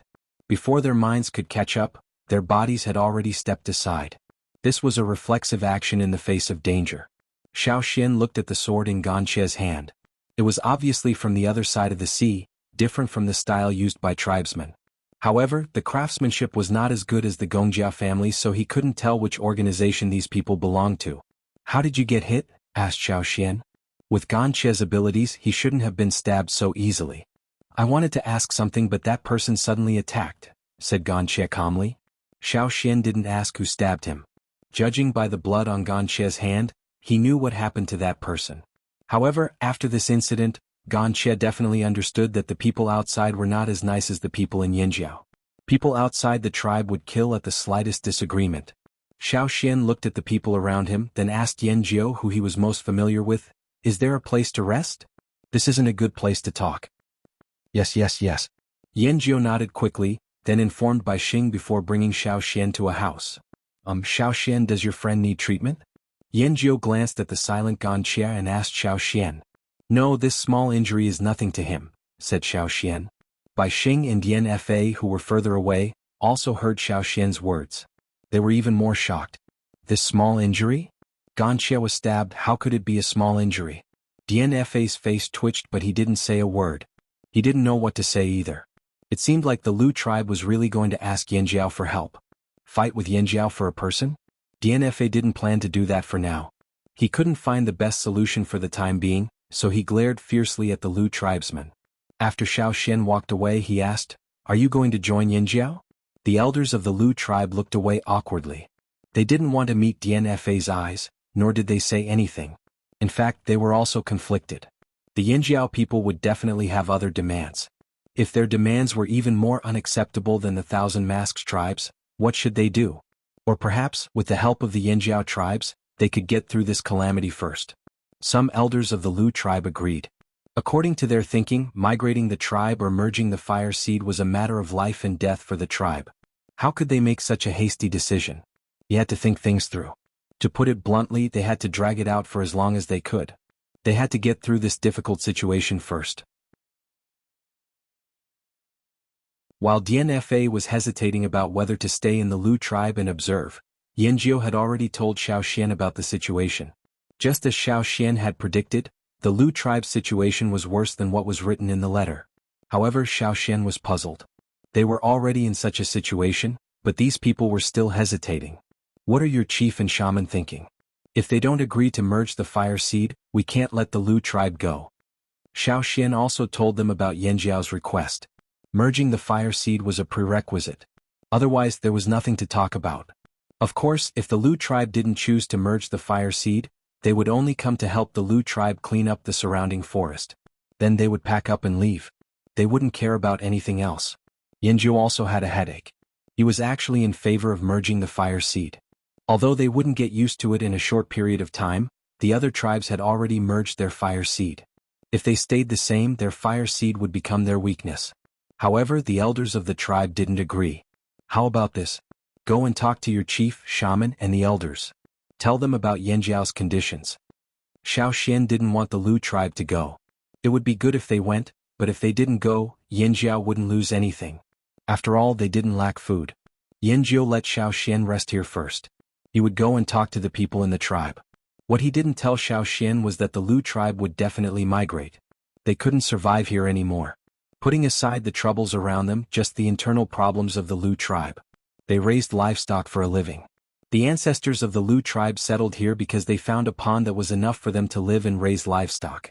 However, the pond had dried up during the disaster. At that time, the previous chief suggested that they migrate. Unfortunately, the elders of the tribe strongly opposed it. Later on, there was also the matter of the fire seed, so it had been delayed until now. Yanjiao's head hurt when he thought about the looks of those elders in the tribe. Yanjiao relayed Xiao Xian's words to the others. Some of them agreed to merge with the fire seed and move to Yanjiao. Some objected because they didn't want to merge with the fire seed. There were also some who didn't agree or disagree. It was a stalemate again. Bai Xing sat at the head of the table and didn't say anything. His eyes were staring at a certain spot, but they weren't focused. He allowed the others to argue while he thought about other things. After a while, Bai Xing suddenly asked, "When will the other people from Yanjiao arrive?" Yanjiao, who was also in a daze, was nudged by someone beside him. He came back to his senses and said, "About half a day. They'll be here by tonight at the latest." Bai Xing grunted and didn't ask any more. He continued to daydream. After Bai Xing's interruption, the elders stopped arguing. Someone asked Bai Xing a question, but Bai Xing ignored it. His rough face still had a look that said, "I'm daydreaming, don't bother me." Knowing that Bai Xing, the new chief, was in a bad mood, the elders didn't look too good either. For a moment, the room fell silent. The sun gradually set. Xiao Xian went to take a look at Ganxie. The person who was dragged back by Ganxie looked like he had nothing left to live for. That person thought that he would be forced to reveal some secrets after being dragged back. He planned to grit his teeth and not say anything, or make up some lies to fool these tribesmen. However, he didn't expect that this person would ask him questions that he didn't even know how to answer. Which tribe is your ancestor from? When did your tribe merge with the fire seed? What does it feel like to merge with the fire seed? Why did you abandon your tribe and join other groups? Why did the tribe disband? How can a person not have a tribe? That person really didn't know how to answer these questions. Why did the tribe disband? How would he know? As long as he was happy, why did he need a reason? He thought that Ganxie was crazy.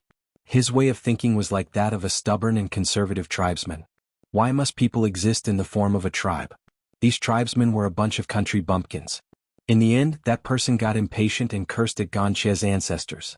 Ganxie wasn't satisfied with this answer. The result of Ganxie's dissatisfaction was that the person's neck was broken. "I'm going out for a while," Ganxie said. "For what?" Xiao Xian asked.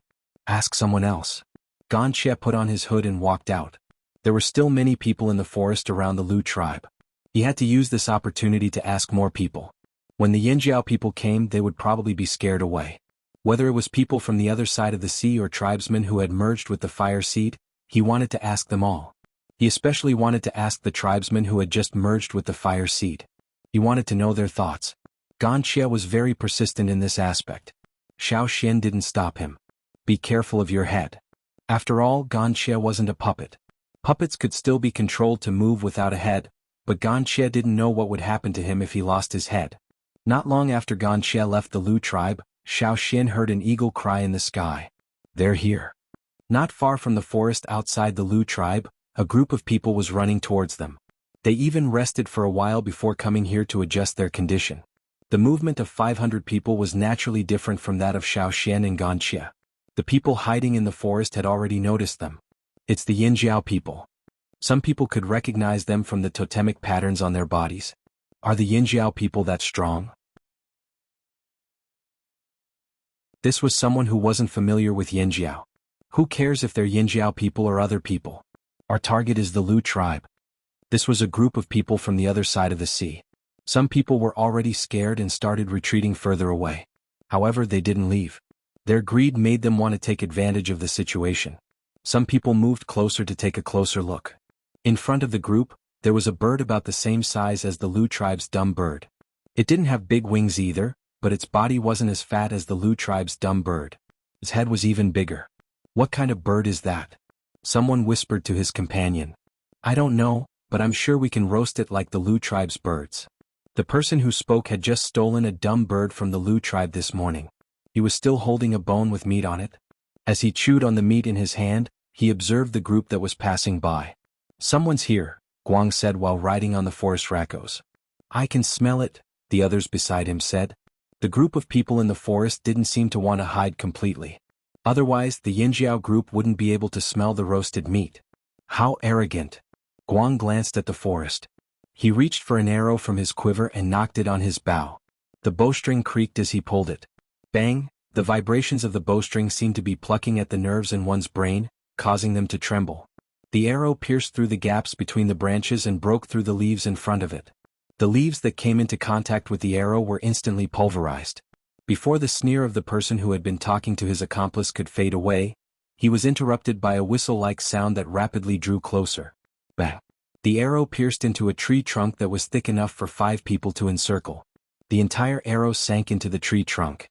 On the other side of the tree, the person who was leaning against the tree widened his eyes and looked down at his chest. The roasted meat in his hand fell to the ground. The green arrowhead had pierced through the tree trunk and left a hole in his chest. There was still red blood on the arrowhead. The blood flowed out along the arrowhead and dripped onto the ground. The other people around them couldn't help but cry out in fear and anger. However, when they heard the footsteps coming their way, they didn't dare to stay here. They didn't even care about their companions who were still breathing. One by one, they threw away the roasted meat in their hands and turned to run into the distance. The surrounding birds were frightened by the murderous aura of the arrow. They screamed and flew into the sky. Dianfa stood at the border of the Lu tribe and looked at the flock of birds in the forest. His eyes were dark and unreadable. Soon he saw a group of people coming out of the forest. There were 2 fearsome beasts in the lead. One looked like a bird while the other looked a little strange. It looked like a tiger or wolf in the forest. However, it had hooves and made a clattering sound when it stepped on the ground. Bai Xing and the others who were discussing things in the house quickly came out when they heard the commotion. We're finally here. Xiao Xin walked over and looked at the net bags in the group. Guang and the others saw this and dragged the net bags over. Inside were people who were already dead. Their bodies were either cut by sharp weapons or shot by arrows. There was even a person with a hole in his chest. Blood was still flowing out. These are... Bai Xing looked at the people in the net bags. We hunted them when we passed through the forest, the person dragging the net bags said. Oh right, Grand Elder, we saw Gan Xie when we passed through the forest. He said he would be in the forest tonight and told us not to worry about him, a Yinjiao warrior said. Okay, you all must be tired from the journey. Rest first, Xiao Xian said as he looked at Yanjiao. Yanjiao had already arranged accommodation and food. When he saw Xiao Xian looking at him, he quickly said, Yes. Everyone follow me. You must be tired. Have some meat soup. Brother Xian, what about it? Guang pointed at the forest racos. Xiao Xian thought for a moment and said to Yanjiao, Didn't you say that the stupid birds in your animal pen are often stolen? Let Xiao Jing go there. There's a nest there anyway. It can be guarded. Yanjiao wanted to say, Your bird eats meat. However, he paused and said, Okay, bring it to the animal pen. Xiao Xian patted the forest racco's head with the back of his knife and said, Guard it well. Don't worry, Brother Xian. I told it along the way. Guang flipped his braid and smiled brightly. Yanjiao was confused. What did they say to the bird along the way? He suddenly changed his mind. Was it really okay to put this ferocious bird in the pen of those stupid vegetarian birds? Guang took the forest racco's and followed Yanjiao to the animal pen. The animal pen for the stupid birds occupied a large area in the Lu tribe. There were also many bird nests. Because of the continuous theft, many bird nests were empty. When Guang led the forest racco's into the animal pen, a group of stupid birds who were walking casually ran away as soon as they saw a stranger. Those who were squatting in their nests also ran away, so there were more bird nests empty. Choose one to sleep in. Guang patted the forest racco's and said. Yanjiao was frightened to see the big-headed ferocious bird raise its claws and look at the bird nests one by one. Then it chose the biggest one and walked in. After stepping on it, it squatted down. Okay, let's go. Guang didn't look at it anymore and turned to leave. Is it really okay? Yanjiao was still scared. It's definitely okay. It won't eat. If there's one less, you can deduct it from Yanjiao's reward. Yanjiao didn't say anything. So these people were so eager to guard the animal pens just to get their reward from Yanjiao? Yanjiao's people had already arrived. It was time for the Lu tribe to make a final decision. DNFA didn't leave yet. He was waiting for the Lu tribe's decision. Xiao Xian wasn't in a hurry. No matter what the Lu tribe's decision was, they would rest for the night and clean up the forest tomorrow. Their goal wasn't just to decide if the Lu tribe would move or not. In the forest, the people who were hiding in various places were already starting to get anxious. Should they stay here and wait for a chance to make some money, or should they run away first? Judging from the looks of it, Yanjiao wasn't easy to deal with.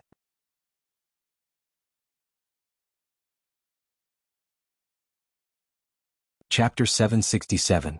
There were fewer birds in the forest at night, probably because there were people hiding there. The Lu tribesmen used to hear nocturnal birds chirping at night, but now there were fewer nocturnal birds. Therefore the night was much quieter. Tonight was the quietest night. In the past, there would occasionally be strange shouts or wild laughter in the forest.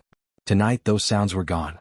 The Lu tribesmen knew that it wasn't because the people hiding there had left, but because of the arrival of the Yanjiao people. Those people had all gone into hiding. They watched quietly in the dark. They didn't give up on this fat piece of meat so easily. In the forest, a few people hid in one place, looking in the direction of the Lu tribe. Hey, do you guys think we should go to the Lu tribe's animal pen tonight and drag one out to eat? I'm a little hungry, someone whispered. In the past, when they were outside, they didn't have to eat a lot of good food. They just ate whatever they could find as long as they didn't starve to death. In order to get more good food, they didn't care that much about food. But after living near the Lu tribe for a while, their appetites had grown. Ordinary food really couldn't satisfy them. It was hard to go from luxury to frugality. When the others heard this, they also thought of the Lu tribe's birds covered in meat and the smell of barbecued meat. Suddenly their saliva secreted faster. Even the fragrance of the flowers in the forest at night smelled like barbecued meat. Why don't we go take a look? They were about to go to the Lu tribe's animal pen when they suddenly stopped. They frowned and looked in a direction. They didn't wear much clothing and more than half of their limbs were exposed. Their skin could become extremely sensitive, especially at night. Their hair stood on end, but this didn't mean that they were afraid. Unlike other people, these people used the hair on their skin to perceive the movements around them at night. They were like the tentacles of a beast, able to perceive the airflow fluctuations caused by the friction between the bodies of the people around them and the air. At this moment they felt someone approaching. They're here. Not long after, they heard the sound of footsteps. It wasn't someone from their group. The footsteps sounded strange. The time between each step was almost the same, and the strength of each step was similar. Just listening to the sound gave them a strange feeling. Who wouldn't be cautious when walking at night? Even if they had better eyesight than ordinary people at night, they still had basic precautions. However, the other party seemed to have no scruples at all. He was neither hurried nor slow, and every step he took was like a stroll. What was his motive for suddenly appearing here? Soon they saw a figure slowly walking over from the forest in the distance. Other than the sound of footsteps and the soft sound of his calves rubbing against the grass, there was no other sound. He couldn't even hear the sound of breathing. They thought that this was the other party's method of concealment at night. The person didn't wear many clothes and was bald, so they didn't recognize him. Whoosh! A branch shot out from a nearby tree like an arrow and pierced into the person's foot. This meant that he had stopped. Ganxia looked at the branches in front of him and then looked up at the trees around him. There was no one around, but he knew that there were people hiding in the trees. I have a question, Ganxia said calmly. There was no sound around them. They could only hear the soft sound of insects crawling on one of the trees. Ganxia continued asking, Are you people who left your original tribe and gathered together again? He could feel that the blood flowing through their bodies was similar. The person hiding in the tree initially thought that the other party was also one of the people who had designs on the Lu tribe and came over to discuss cooperation. Who would have thought that he would ask such a question? Was he crazy? While Ganxia was waiting for an answer, a black figure suddenly jumped out from the tree closest to him. The other party had a knife in his hand. The curve of the blade was exaggerated, almost forming a circle. The blade was covered in a layer of black so that it wouldn't reflect any light at night. The speed of the other party's knife was extremely fast. It moved around in the air several times like a ghost, making it difficult to see where the knife would land. The blade sliced through the air, making a whooshing sound. Wuxia knew that this person was aiming for his neck.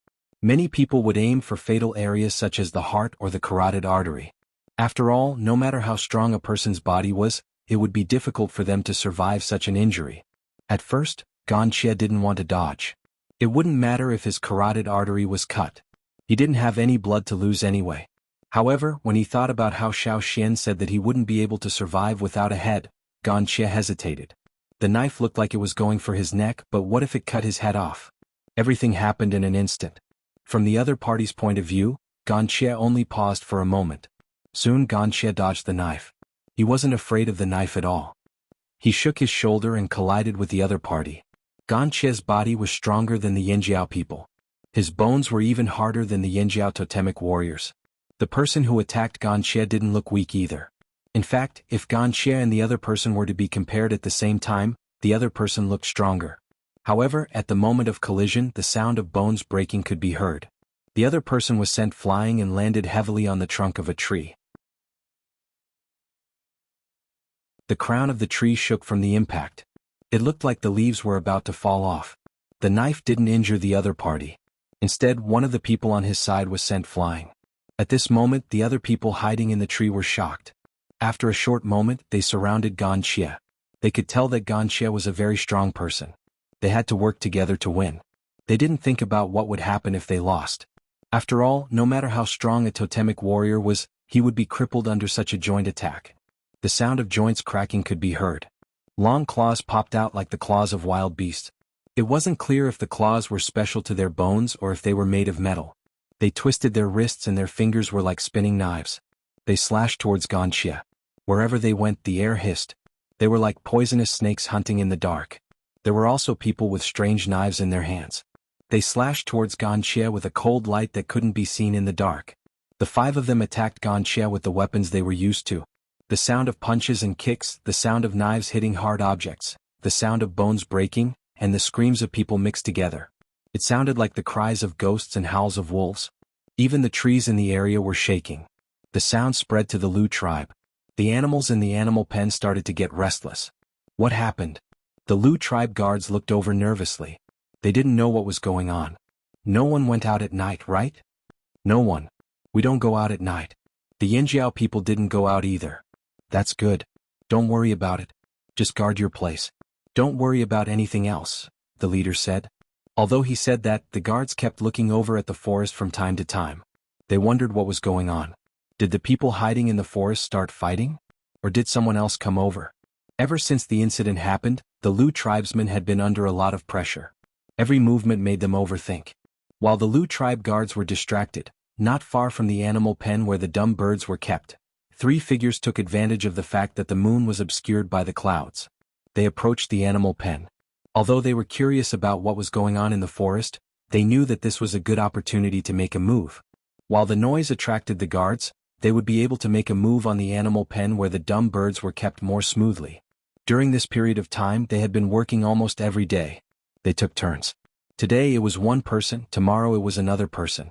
Tonight it was the 3 of them. Even if the Yinjiao people came today and knew that the security here would be much tighter, they still couldn't help but feel greedy. These days they had been living too well. They didn't care whether the Lu tribe's fire seed was extinguished or not. They were just used to coming over to lead a bird full of meat away when they were hungry and eating to their heart's content. Whenever they were hungry, they would come to the Lu tribe's animal pen. When they first came, they were a little more cautious. They were careful when they stole things to avoid the Lu tribesmen chasing after them. But later they realized that more and more people were targeting the Lu tribe. The Lu tribesmen no longer went out. They just stayed in the tribe. Even if they heard provocations, they rarely went out. That was why they became bolder and bolder. They would even laugh out loud while eating and drinking. Some of them would even throw bones at the Lu tribesmen after eating and laugh at them. The Lu tribesmen were so angry that they stomped their feet. The Lu tribesmen didn't dare to come out. This was the consensus of everyone. They had nothing to fear. As for today, although they saw the Lu tribesmen coming to help, they still chose to come. They were hungry. It was just a test. It should be fine. They told themselves this in their hearts. At night, when the patrolling guards left, they approached the beast pens with familiarity. First, they observed their surroundings, but they didn't see anything different around the beast pens. The guards were still the same and there wasn't anything different from before. Sure enough, it was all a bluff. One person laughed silently. He caught a fragrant fruit thrown by his companion behind him and tied it with a straw rope. Then he cut a few holes on the fruit to let the juice flow out. When the wind blew, the fragrance of the fruit flew into the distance. In the direction the wind blew, they could vaguely see a bird's nest on a tree. There was only one bird in it. The other birds were a little further away.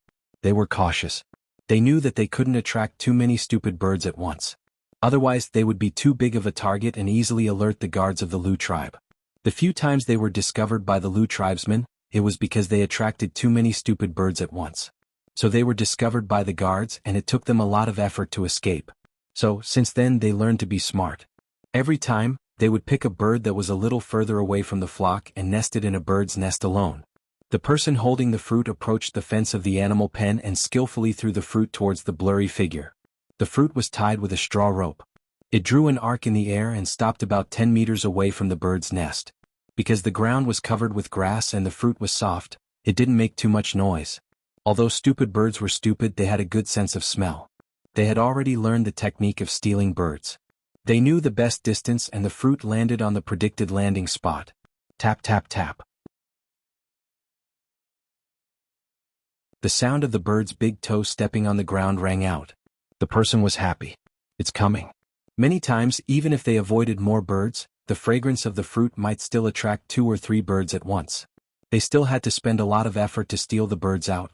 However, this time, there was only one bird that was attracted by the fragrance of the fruit, and no more birds came over.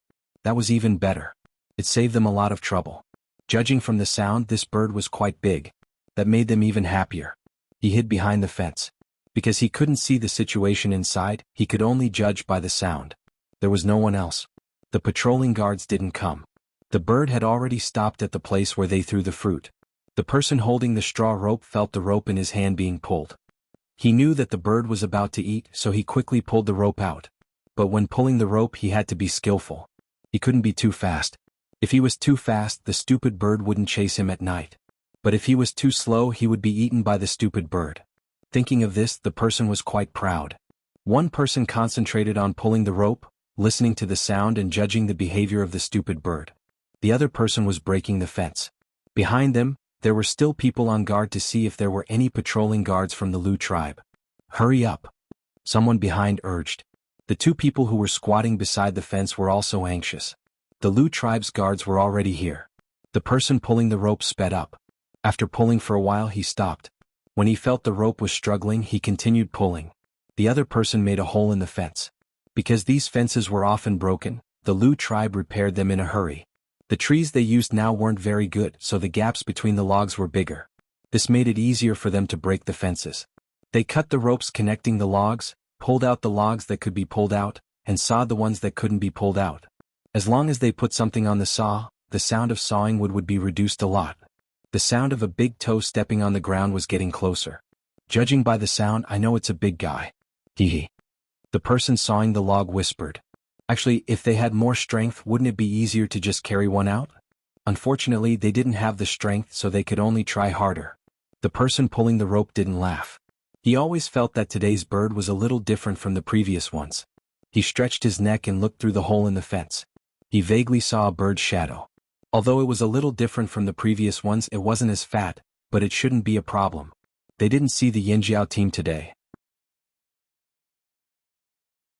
They only saw the tail of the team that had already entered the Lu tribe's territory, so they didn't think of anything else. Hurry up! The person behind them urged again. I know. Okay. Prepare the rope. Before the man could finish his sentence, he felt the straw rope in his hand being pulled inwards by a strong force.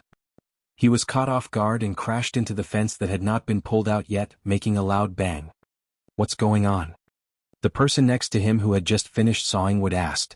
However, just as he finished speaking, a figure suddenly rushed out of the broken fence like a gust of wind. A foot with a big toe stomped down from top to bottom. Ah! A scream suddenly sounded. The stupid birds in the animal pen were shocked and gathered in the middle of the pen. After little Jingzi stepped on the man, it didn't give him any time to get up. Its two big feet stepped on him quickly, not giving him a chance to get up at all. This was the principle of taking the initiative and taking the opponent's life. It was always like this when hunting in the forest. Otherwise, how could it hunt down those beasts that were stronger than it? The clouds in the night sky moved, and the moon that was blocked by the wind showed up. The person who was pulled by the rope and bumped into the fence turned his head and saw his companion being stepped under the bird's claws. With the help of the moonlight, he saw the bird coming out of the animal pen. He only felt a chill run from his tailbone to his brain. This wasn't the kind of stupid bird that they usually ate. Its body was obviously similar to those stupid birds, but the two claws in front of him were much sharper and stronger. They were like hooks, and the skin would be torn off if they were hooked. Quick! Someone is stealing stupid birds again? The Lu tribe's patrolman heard the noise and ran over. When the person in the forest saw the situation change, he quickly ran towards the animal pen, wanting to pull his companion out. However, as soon as he ran out of the forest, he saw a big bird jump up in the dark. Its two big claws kicked one of his companions away. As for the other, he fell to the ground and struggled weakly, unable to get up at all. After seeing the situation over there, the person who ran out of the forest stopped and turned to run.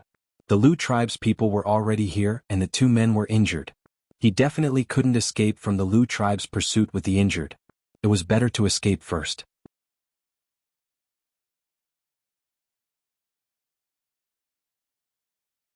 Chapter 768. When the patrolling guards rushed over, they only saw two heavily injured people. One of them had been hit by the bird's beak and immediately fell to the ground. They didn't know if he was dead or alive. After repairing the broken fence, the Lu tribesmen looked back a few times before they left. The giant bird that the flaming horns brought over had already returned to its nest. They were worried that this ferocious bird would harm the stupid birds in the animal pen, but now it seemed that not only was it harmless, it was also very beneficial. Didn't they just catch two bird thieves? Perhaps because they knew that the bird thieves had been caught, the other people in the forest didn't make any moves. The next day, the rested Yanjiao warriors walked out of the Lu tribe. The Lu tribesmen had provided them with food, but Xiao Xian and the others had also brought back a lot of meat jerky made from fearsome beast meat. Fearsome beast meat was still the most nutritious. They ate a little bit of all kinds of meat. Only when they were full would they have the strength to move. They didn't start immediately after eating. Xiao Xian had told them about the plan. There would be a waiting period, during which they would adjust their bodies to their best condition. They wouldn't be affected by eating too much. The chief of the Lu tribe, Bai Xing, came out early in the morning. He was waiting to see how the Yanjiao would deal with the people in the forest. DNFA and the Thousand Masks remained in the Lu tribe. They didn't leave because they wanted to wait for the Lu tribesmen's final decision. They also wanted to see what the Yanjiao would do next. Xiao Xian stretched his arms and looked up at the sky. Cha-Cha had already scavenged for food and was circling in the air. Xiao Xian whistled. He jumped onto Cha-Cha's back and flew up into the sky. Xiao Xian's field of vision gradually widened. He could see the forest in the distance clearly. Taking a deep breath, Xiao Xian shouted, "Everyone in the forest, listen up. Other than the Yanjiao tribesmen, all of you must leave before noon. Otherwise we will kill you." His voice was like the roar of a fearsome beast. It swept through the forest and spread into the distance. In order to let the people inside understand, Xiao Xian shouted in the tribal language and then in the language of the other side of the sea. Ganqie belonged to Yanjiao now, so Xiao Xian wasn't wrong. His voice traveled far into the distance, and even the echo became weaker. In the forest, the people who heard Xiao Xian's words had different reactions. How arrogant. Which tribe is the Yanjiao tribe? When is noon? Otherwise I'll kill you? Can they kill us? Ah. At this time, in another part of the forest, Wu He and the others were chatting with old acquaintances on the other side of the sea. When they heard this, they threw away the food in their hands and ran away. Brothers of Jianghu, why are you running? The person who had been bragging to Wu He asked hurriedly when he saw the reaction of Wu He and the others. If we don't run, we'll really die. Wu He whistled. When the long-winged bird arrived, he and his companions flew out of the forest. They wanted to watch the show, but they had to avoid this troublesome place. They had to at least make sure they weren't affected. They didn't want the Yanjiao to misunderstand that they were involved in this matter. Actually, they weren't afraid of the other Yanjiao people. They were only afraid of Xiao Xian, who had shouted just now. They felt pain all over when they heard his voice. They could still remember the slap in the air clearly. Seeing the Changlis flee as if they had met their natural enemy, the people who had been mercilessly thrown aside by Wu He were dumbfounded. When did the Changlis become so afraid of trouble? One of them was puzzled. Didn't these Changlis go wherever there was a show? Boss, what should we do? Another person turned to ask their leader, who was the one who had spoken to Wu He just now. That person lowered his head and thought for a moment. Let's observe the situation first. If the situation doesn't look good, we'll retreat immediately. The Changlis liked to watch a show, but they were also quick to avoid life-threatening dangers. Wu He's group didn't seem to be faking it. While thinking, that person's brows furrowed slightly. They hadn't been on the mainland for long, so they didn't know much about the Yanjiao tribes. But now they had to take this seriously. They came here to reap benefits, not to throw their lives away. After Xiao Xian shouted, he landed and found a place to rest, leaving the Lu tribesmen to stare at him. You just shouted it out like that? It's fine? An elder of the Lu tribe whispered. Obviously he didn't agree with this method. There had to be other ways to chase away those people in the forest. At the very least, it would be smarter to be discreet. The Yanjiao people were too reckless. DNFA also thought that these Yanjiao people were crazy. Did they think that this was Yanjiao territory? How long had those people been in the forest been here? He had already figured out everything in the forest. What about the Yanjiao people? They had just arrived and weren't familiar with the forest at all. One was in the dark while the other was in the light. It was obvious that the Yanjiao people were at a disadvantage. Yanjiao wanted to say something, but he stopped. He wanted to ask Xiao Xian what his plan was. Should they reconsider and change their strategy? But Xiao Xian closed his eyes and rested. The other Yanjiao people didn't seem to have any objections. In the end, he could only sigh. He was still worried. The sun in the sky gradually moved up, and the shadows cast by the people on the ground gradually shortened. Xiao Xian opened his eyes and looked at the sun in the sky. He stood up and called out to the others. Let's go. The Yanjiao people who had been sharpening their swords for a long time were energized. They immediately followed Xiao Xian out of the Lu tribe. At the border, the Lu tribesmen had already pulled open the wooden gate. They watched as the Yanjiao people walked out. They stared at the Yanjiao people who walked past them. They were curious as to whether these people would enter the forest just like that. The moment they stepped out of the Lu tribe's perimeter, the totemic power in Xiao Xian's body surged like boiling water. It roared, and the totemic patterns appeared. Red flames emerged from the totemic patterns. Then, the people around Xiao Xian and behind him also experienced the same change. The second, the third, the fifth, the 10th, 100, similar totemic patterns and flames appeared on their bodies. From afar, it looked like they were about to merge into one. It was as if someone had thrown a piece of firewood into a pot of oil. Flames erupted like a volcano, and their fighting spirit was ignited. A powerful aura suddenly rose and suppressed the surroundings. The fire seed's energy. The Lu shaman looked in that direction with a face full of shock. He had seen a similar scene at the Yanjiao's trading point. But seeing it again, he couldn't help but be shocked. This was the power of the fire seed. Even if the fire seed was no longer there, its energy still existed in the tribesmen. It followed the tribesmen everywhere, ready to start a prairie fire at any time. For Yanjiao kill. As soon as the word kill was spoken, Xiao Xian raised his foot and stomped it hard on the ground. There was a loud boom. The ground didn't crack, but it shook. The two large stones the Lu tribesmen placed at the gate of the perimeter wall were shaken off the ground. The Lu and Thousand Masks people who followed behind all felt their feet go numb. The stomping sound was like a war drum, announcing the start of this battle. For Yanjiao kill. Close to 500 warriors roared in unison. Their voices were so loud that it seemed like they were going to overturn everything around them. Their murderous aura was so strong that it made the sun's temperature drop by a few degrees. It made people's hair stand on end. The energy of the Yanjiao fire seed instantly covered the entire area. It was so strong that the Lu tribesmen had the urge to retreat. Some of them even retreated, wanting to get as far away from the Yanjiao people as possible. These Yanjiao people were still eating and laughing together yesterday. But now these Yanjiao people were in a terrifying state. They were like ferocious beasts with their fangs bared, ready to pounce. Bai Xing looked at the Yanjiao people and felt like he was hallucinating. It wasn't just 500 totemic warriors, but tens of thousands of them. It was as if the entire Yanjiao tribe had gathered here. It was so powerful. The shaman of the Lu tribe widened his eyes. His pupils dilated, and his Adam's apple bobbed up and down. What a strong fire seed. Even the fire seed in their fire pit seemed to be suppressed by it. Even if it was a battle spirit, it shouldn't be like this. The elders beside the Lu shaman gasped. Is it like this after merging with the fire seed? Aren't they only 500 people? Why is there such a strong fire seed energy? Xiao Xian waved his hand and the team split into two groups. They ran in different directions like wolves and tigers. They knew where they were at a disadvantage. They weren't familiar with the terrain, but this wasn't a forest where fearsome beasts lived. They only needed to pay attention to the people hiding in the dark. Since they were in the open, then they had to be more direct. Weren't the people hiding in the forest familiar with the terrain? Weren't they able to hide in the dark? Fine, then let's chase those hiding in the dark out first. The two teams were like two knives on the rotating shaft of a meat grinder. They began to rotate in the forest.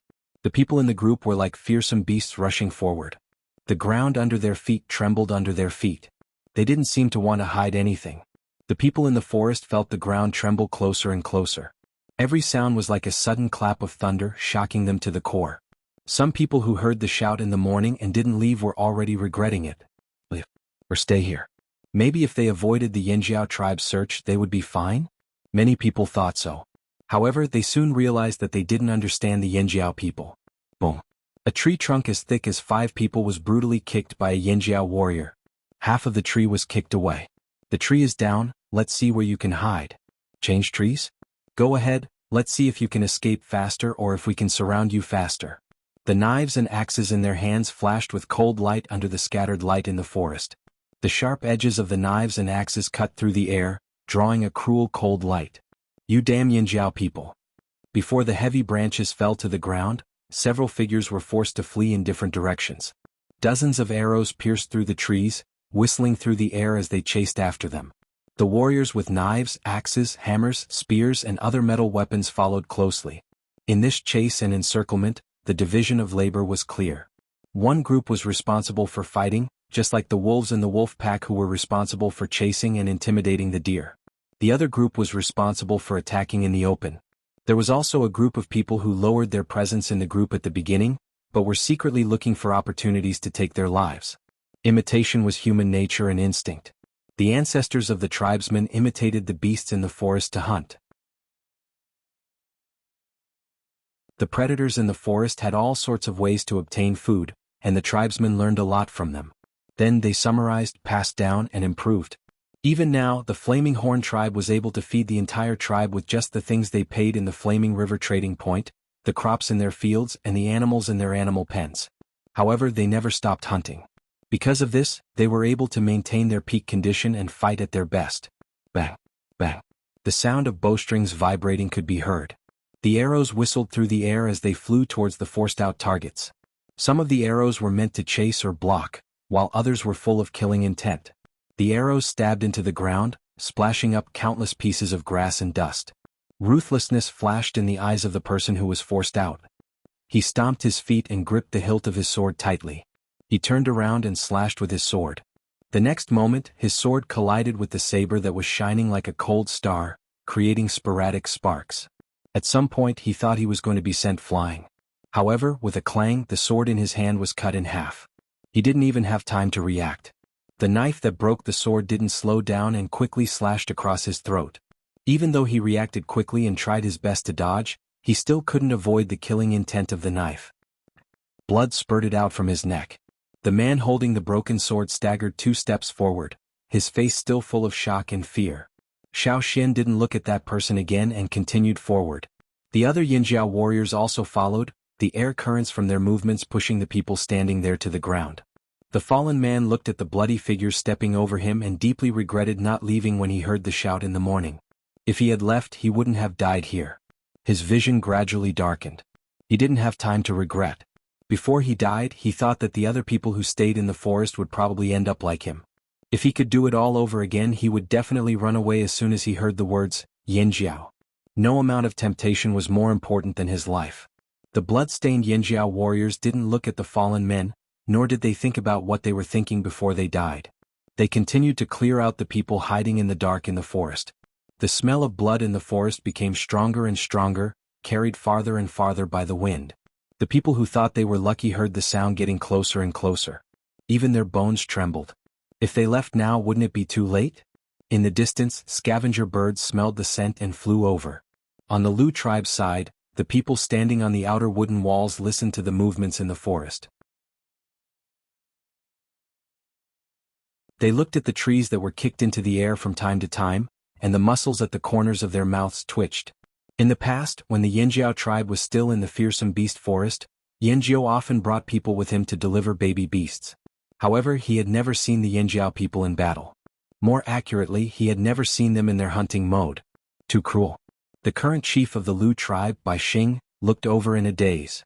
An indescribable complex feeling arose in his mind. The shaman of the Lu tribe smelled the scent of blood carried by the wind and thought of the records left behind by their ancestors about the Yanjiao people. The Yanjiao people, no matter if it was 1,000 years ago or 1,000 years later, always liked to use similar methods. Simple and violent.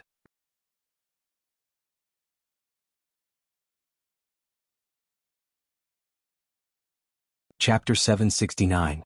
The forest flashed with cold light.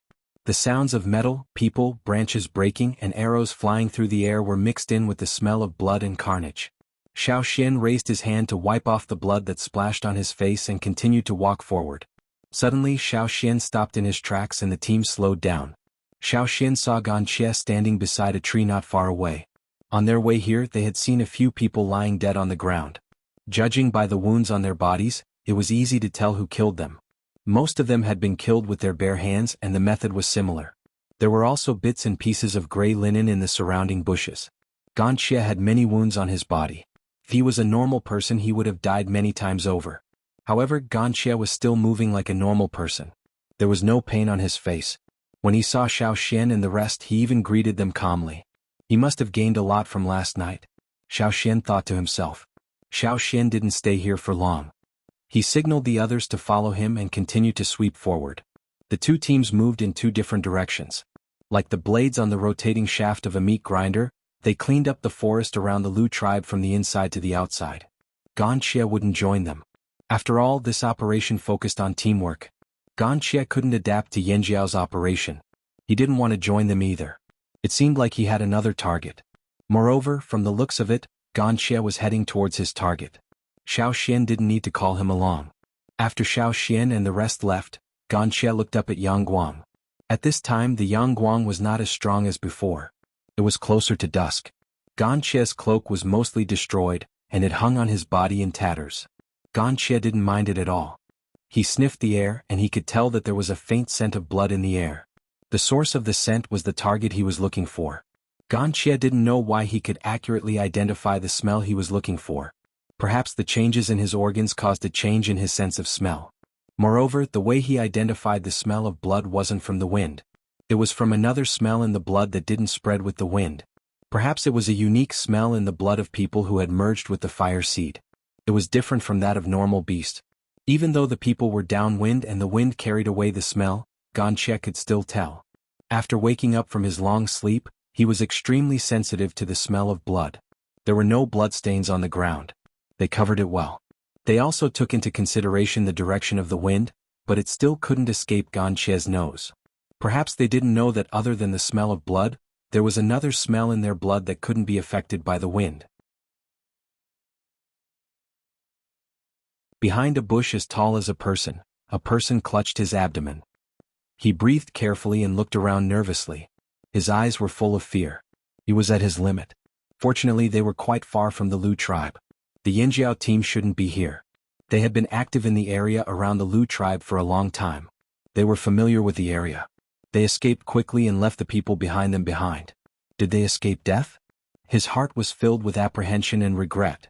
He didn't expect the 5 of them to lose so badly against one person last night. He couldn't help but tremble at the thought of that person. No, that person wasn't human. He definitely wasn't human.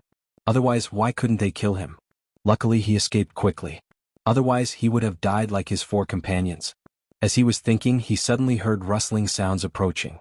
It sounded like someone was running on the grass. Who was it? He didn't want to run. He felt that the temporary hiding place he had found was pretty good. As long as he continued to hide, he would be fine. Therefore, he only turned his head to look through the narrow gaps between the branches and leaves of the bushes to see who was coming. A figure covered in green appeared in his vision. He was so shocked that he almost stopped breathing. His blood seemed to freeze. How did this person catch up? Run, he thought, but his body was a step too late. An arm came straight at him like a spear. The next moment he felt like his jaw was hit by a hammer. His whole body was lifted high into the air. His face contorted from the pain and broken bones. After landing heavily on the ground, he wanted to speak. He wanted to answer the question that they had ignored and didn't answer. He wanted this person to let him go, but the bones in his jaw were severely fractured. It was difficult for him to even open his mouth, let alone say a clear and complete sentence. Looking at the person walking over step by step, he used his arm to support himself. He wanted to run away again, but this time he didn't have the chance. A hand pressed down on his head, forcing him back to the ground again. Bam! His head hit the ground, causing grass and mud to splatter in all directions.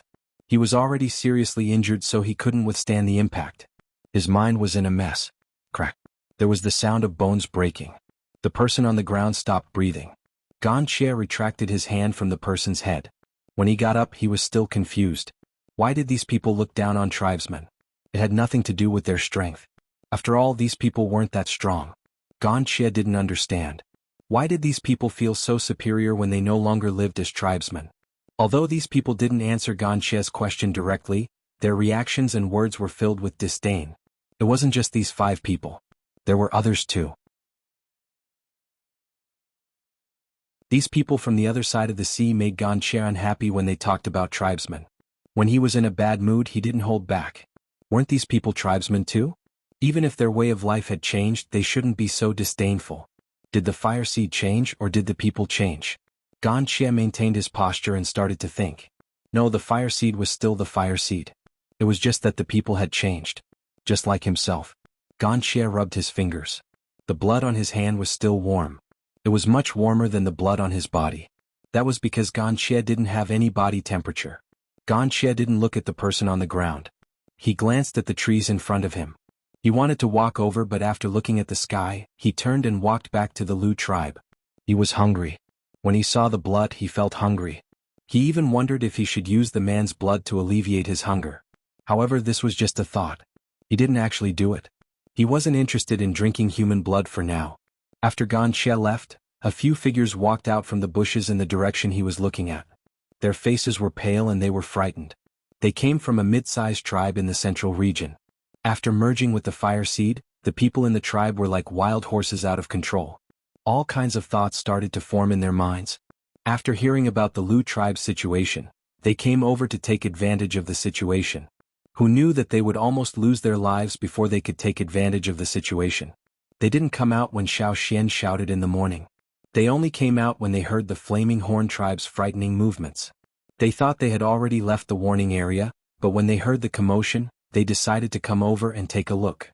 They thought they might be able to pick up some treasures, but who knew they would meet such a terrifying person? They believed that the person they were looking for must have noticed them. He just didn't care about them for some reason. At this moment they felt extremely lucky. When dusk fell, the 2 teams of Yinjiao walked out of the forest covered in blood. They had been killing non-stop for half a day. They were exhausted physically and mentally. Their nerves were also tense. They were in their peak state when they were hunting in the forest. They felt like they were on fire. Even though it was over, they still couldn't calm down.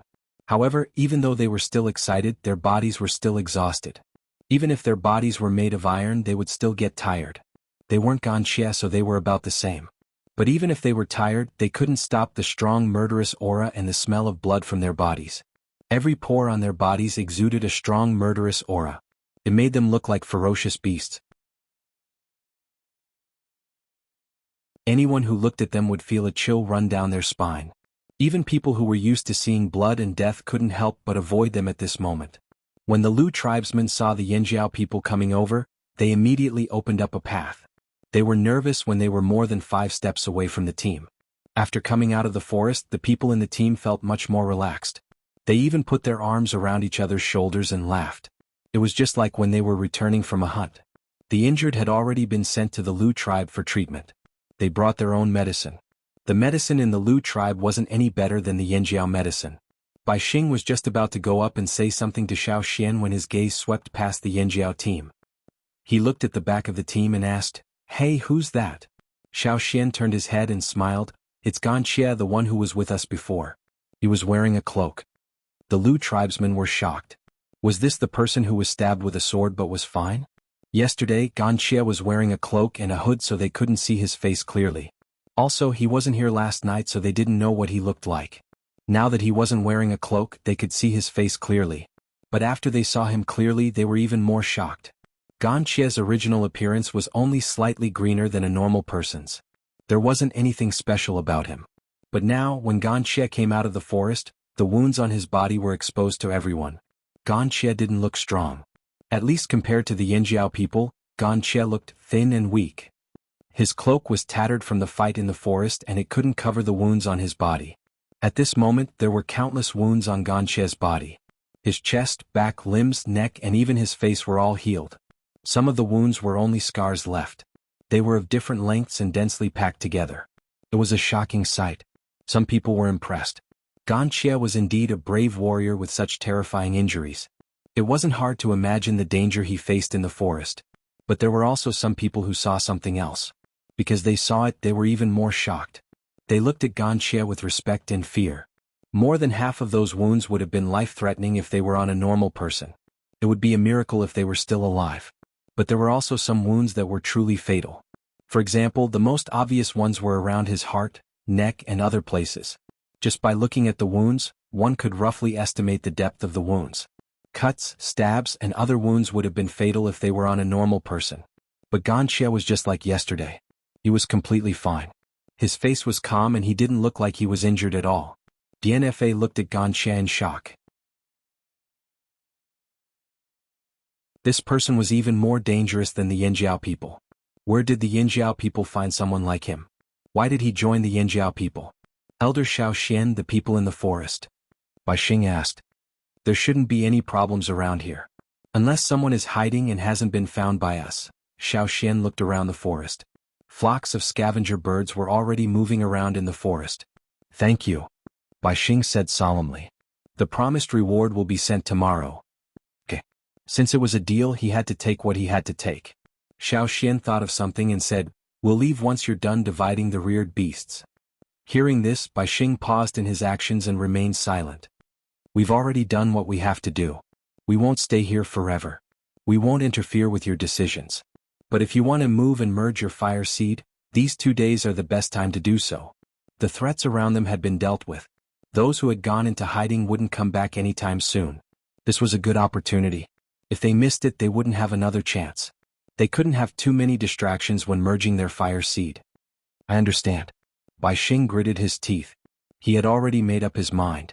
Seeing Bai Xing leave with heavy but determined steps, Guangyi asked Xiaoxian, Can the Lu tribesmen merge their fire seed? Yes. But I don't know where they'll move to. They won't stay here any longer, Xiaoxian deduced from what he heard from the Lu tribesmen. The thousand-masked tribe was still waiting. This meant that the Lu tribesmen didn't have a consensus. This isn't good. Guangyi frowned. He didn't like this attitude of the Lu tribesmen and didn't expect them to move to the Flaming River region. Then we'll have to see how they perform. After this incident, if they still couldn't find the root of the problem, the Lu tribe might be able to get through this, but they might not be able to survive the next time, even if they merged their fire seed. After checking on the injured again, Xiaoxian assigned them to take turns to keep watch. Then he asked Guang to bring the forest raccoons back to the animal pens. Although they had cleared out a group of people in the forest, they couldn't be sure if anyone else would dare to come and steal the birds. That night the Yinjiao people slept well. However, the Thousand Masks and Lu tribesmen suffered from insomnia. You're tuning in to the Han Li's Wuxia Adventures YouTube channel. We're so grateful for your support and don't forget to subscribe to join us on this incredible journey through captivating stories. Your generosity through donations truly makes a world of difference, as it's the primary source of revenue that allows me to expand and enhance this channel for you. Thank you from the bottom of my heart for being a part of this adventure.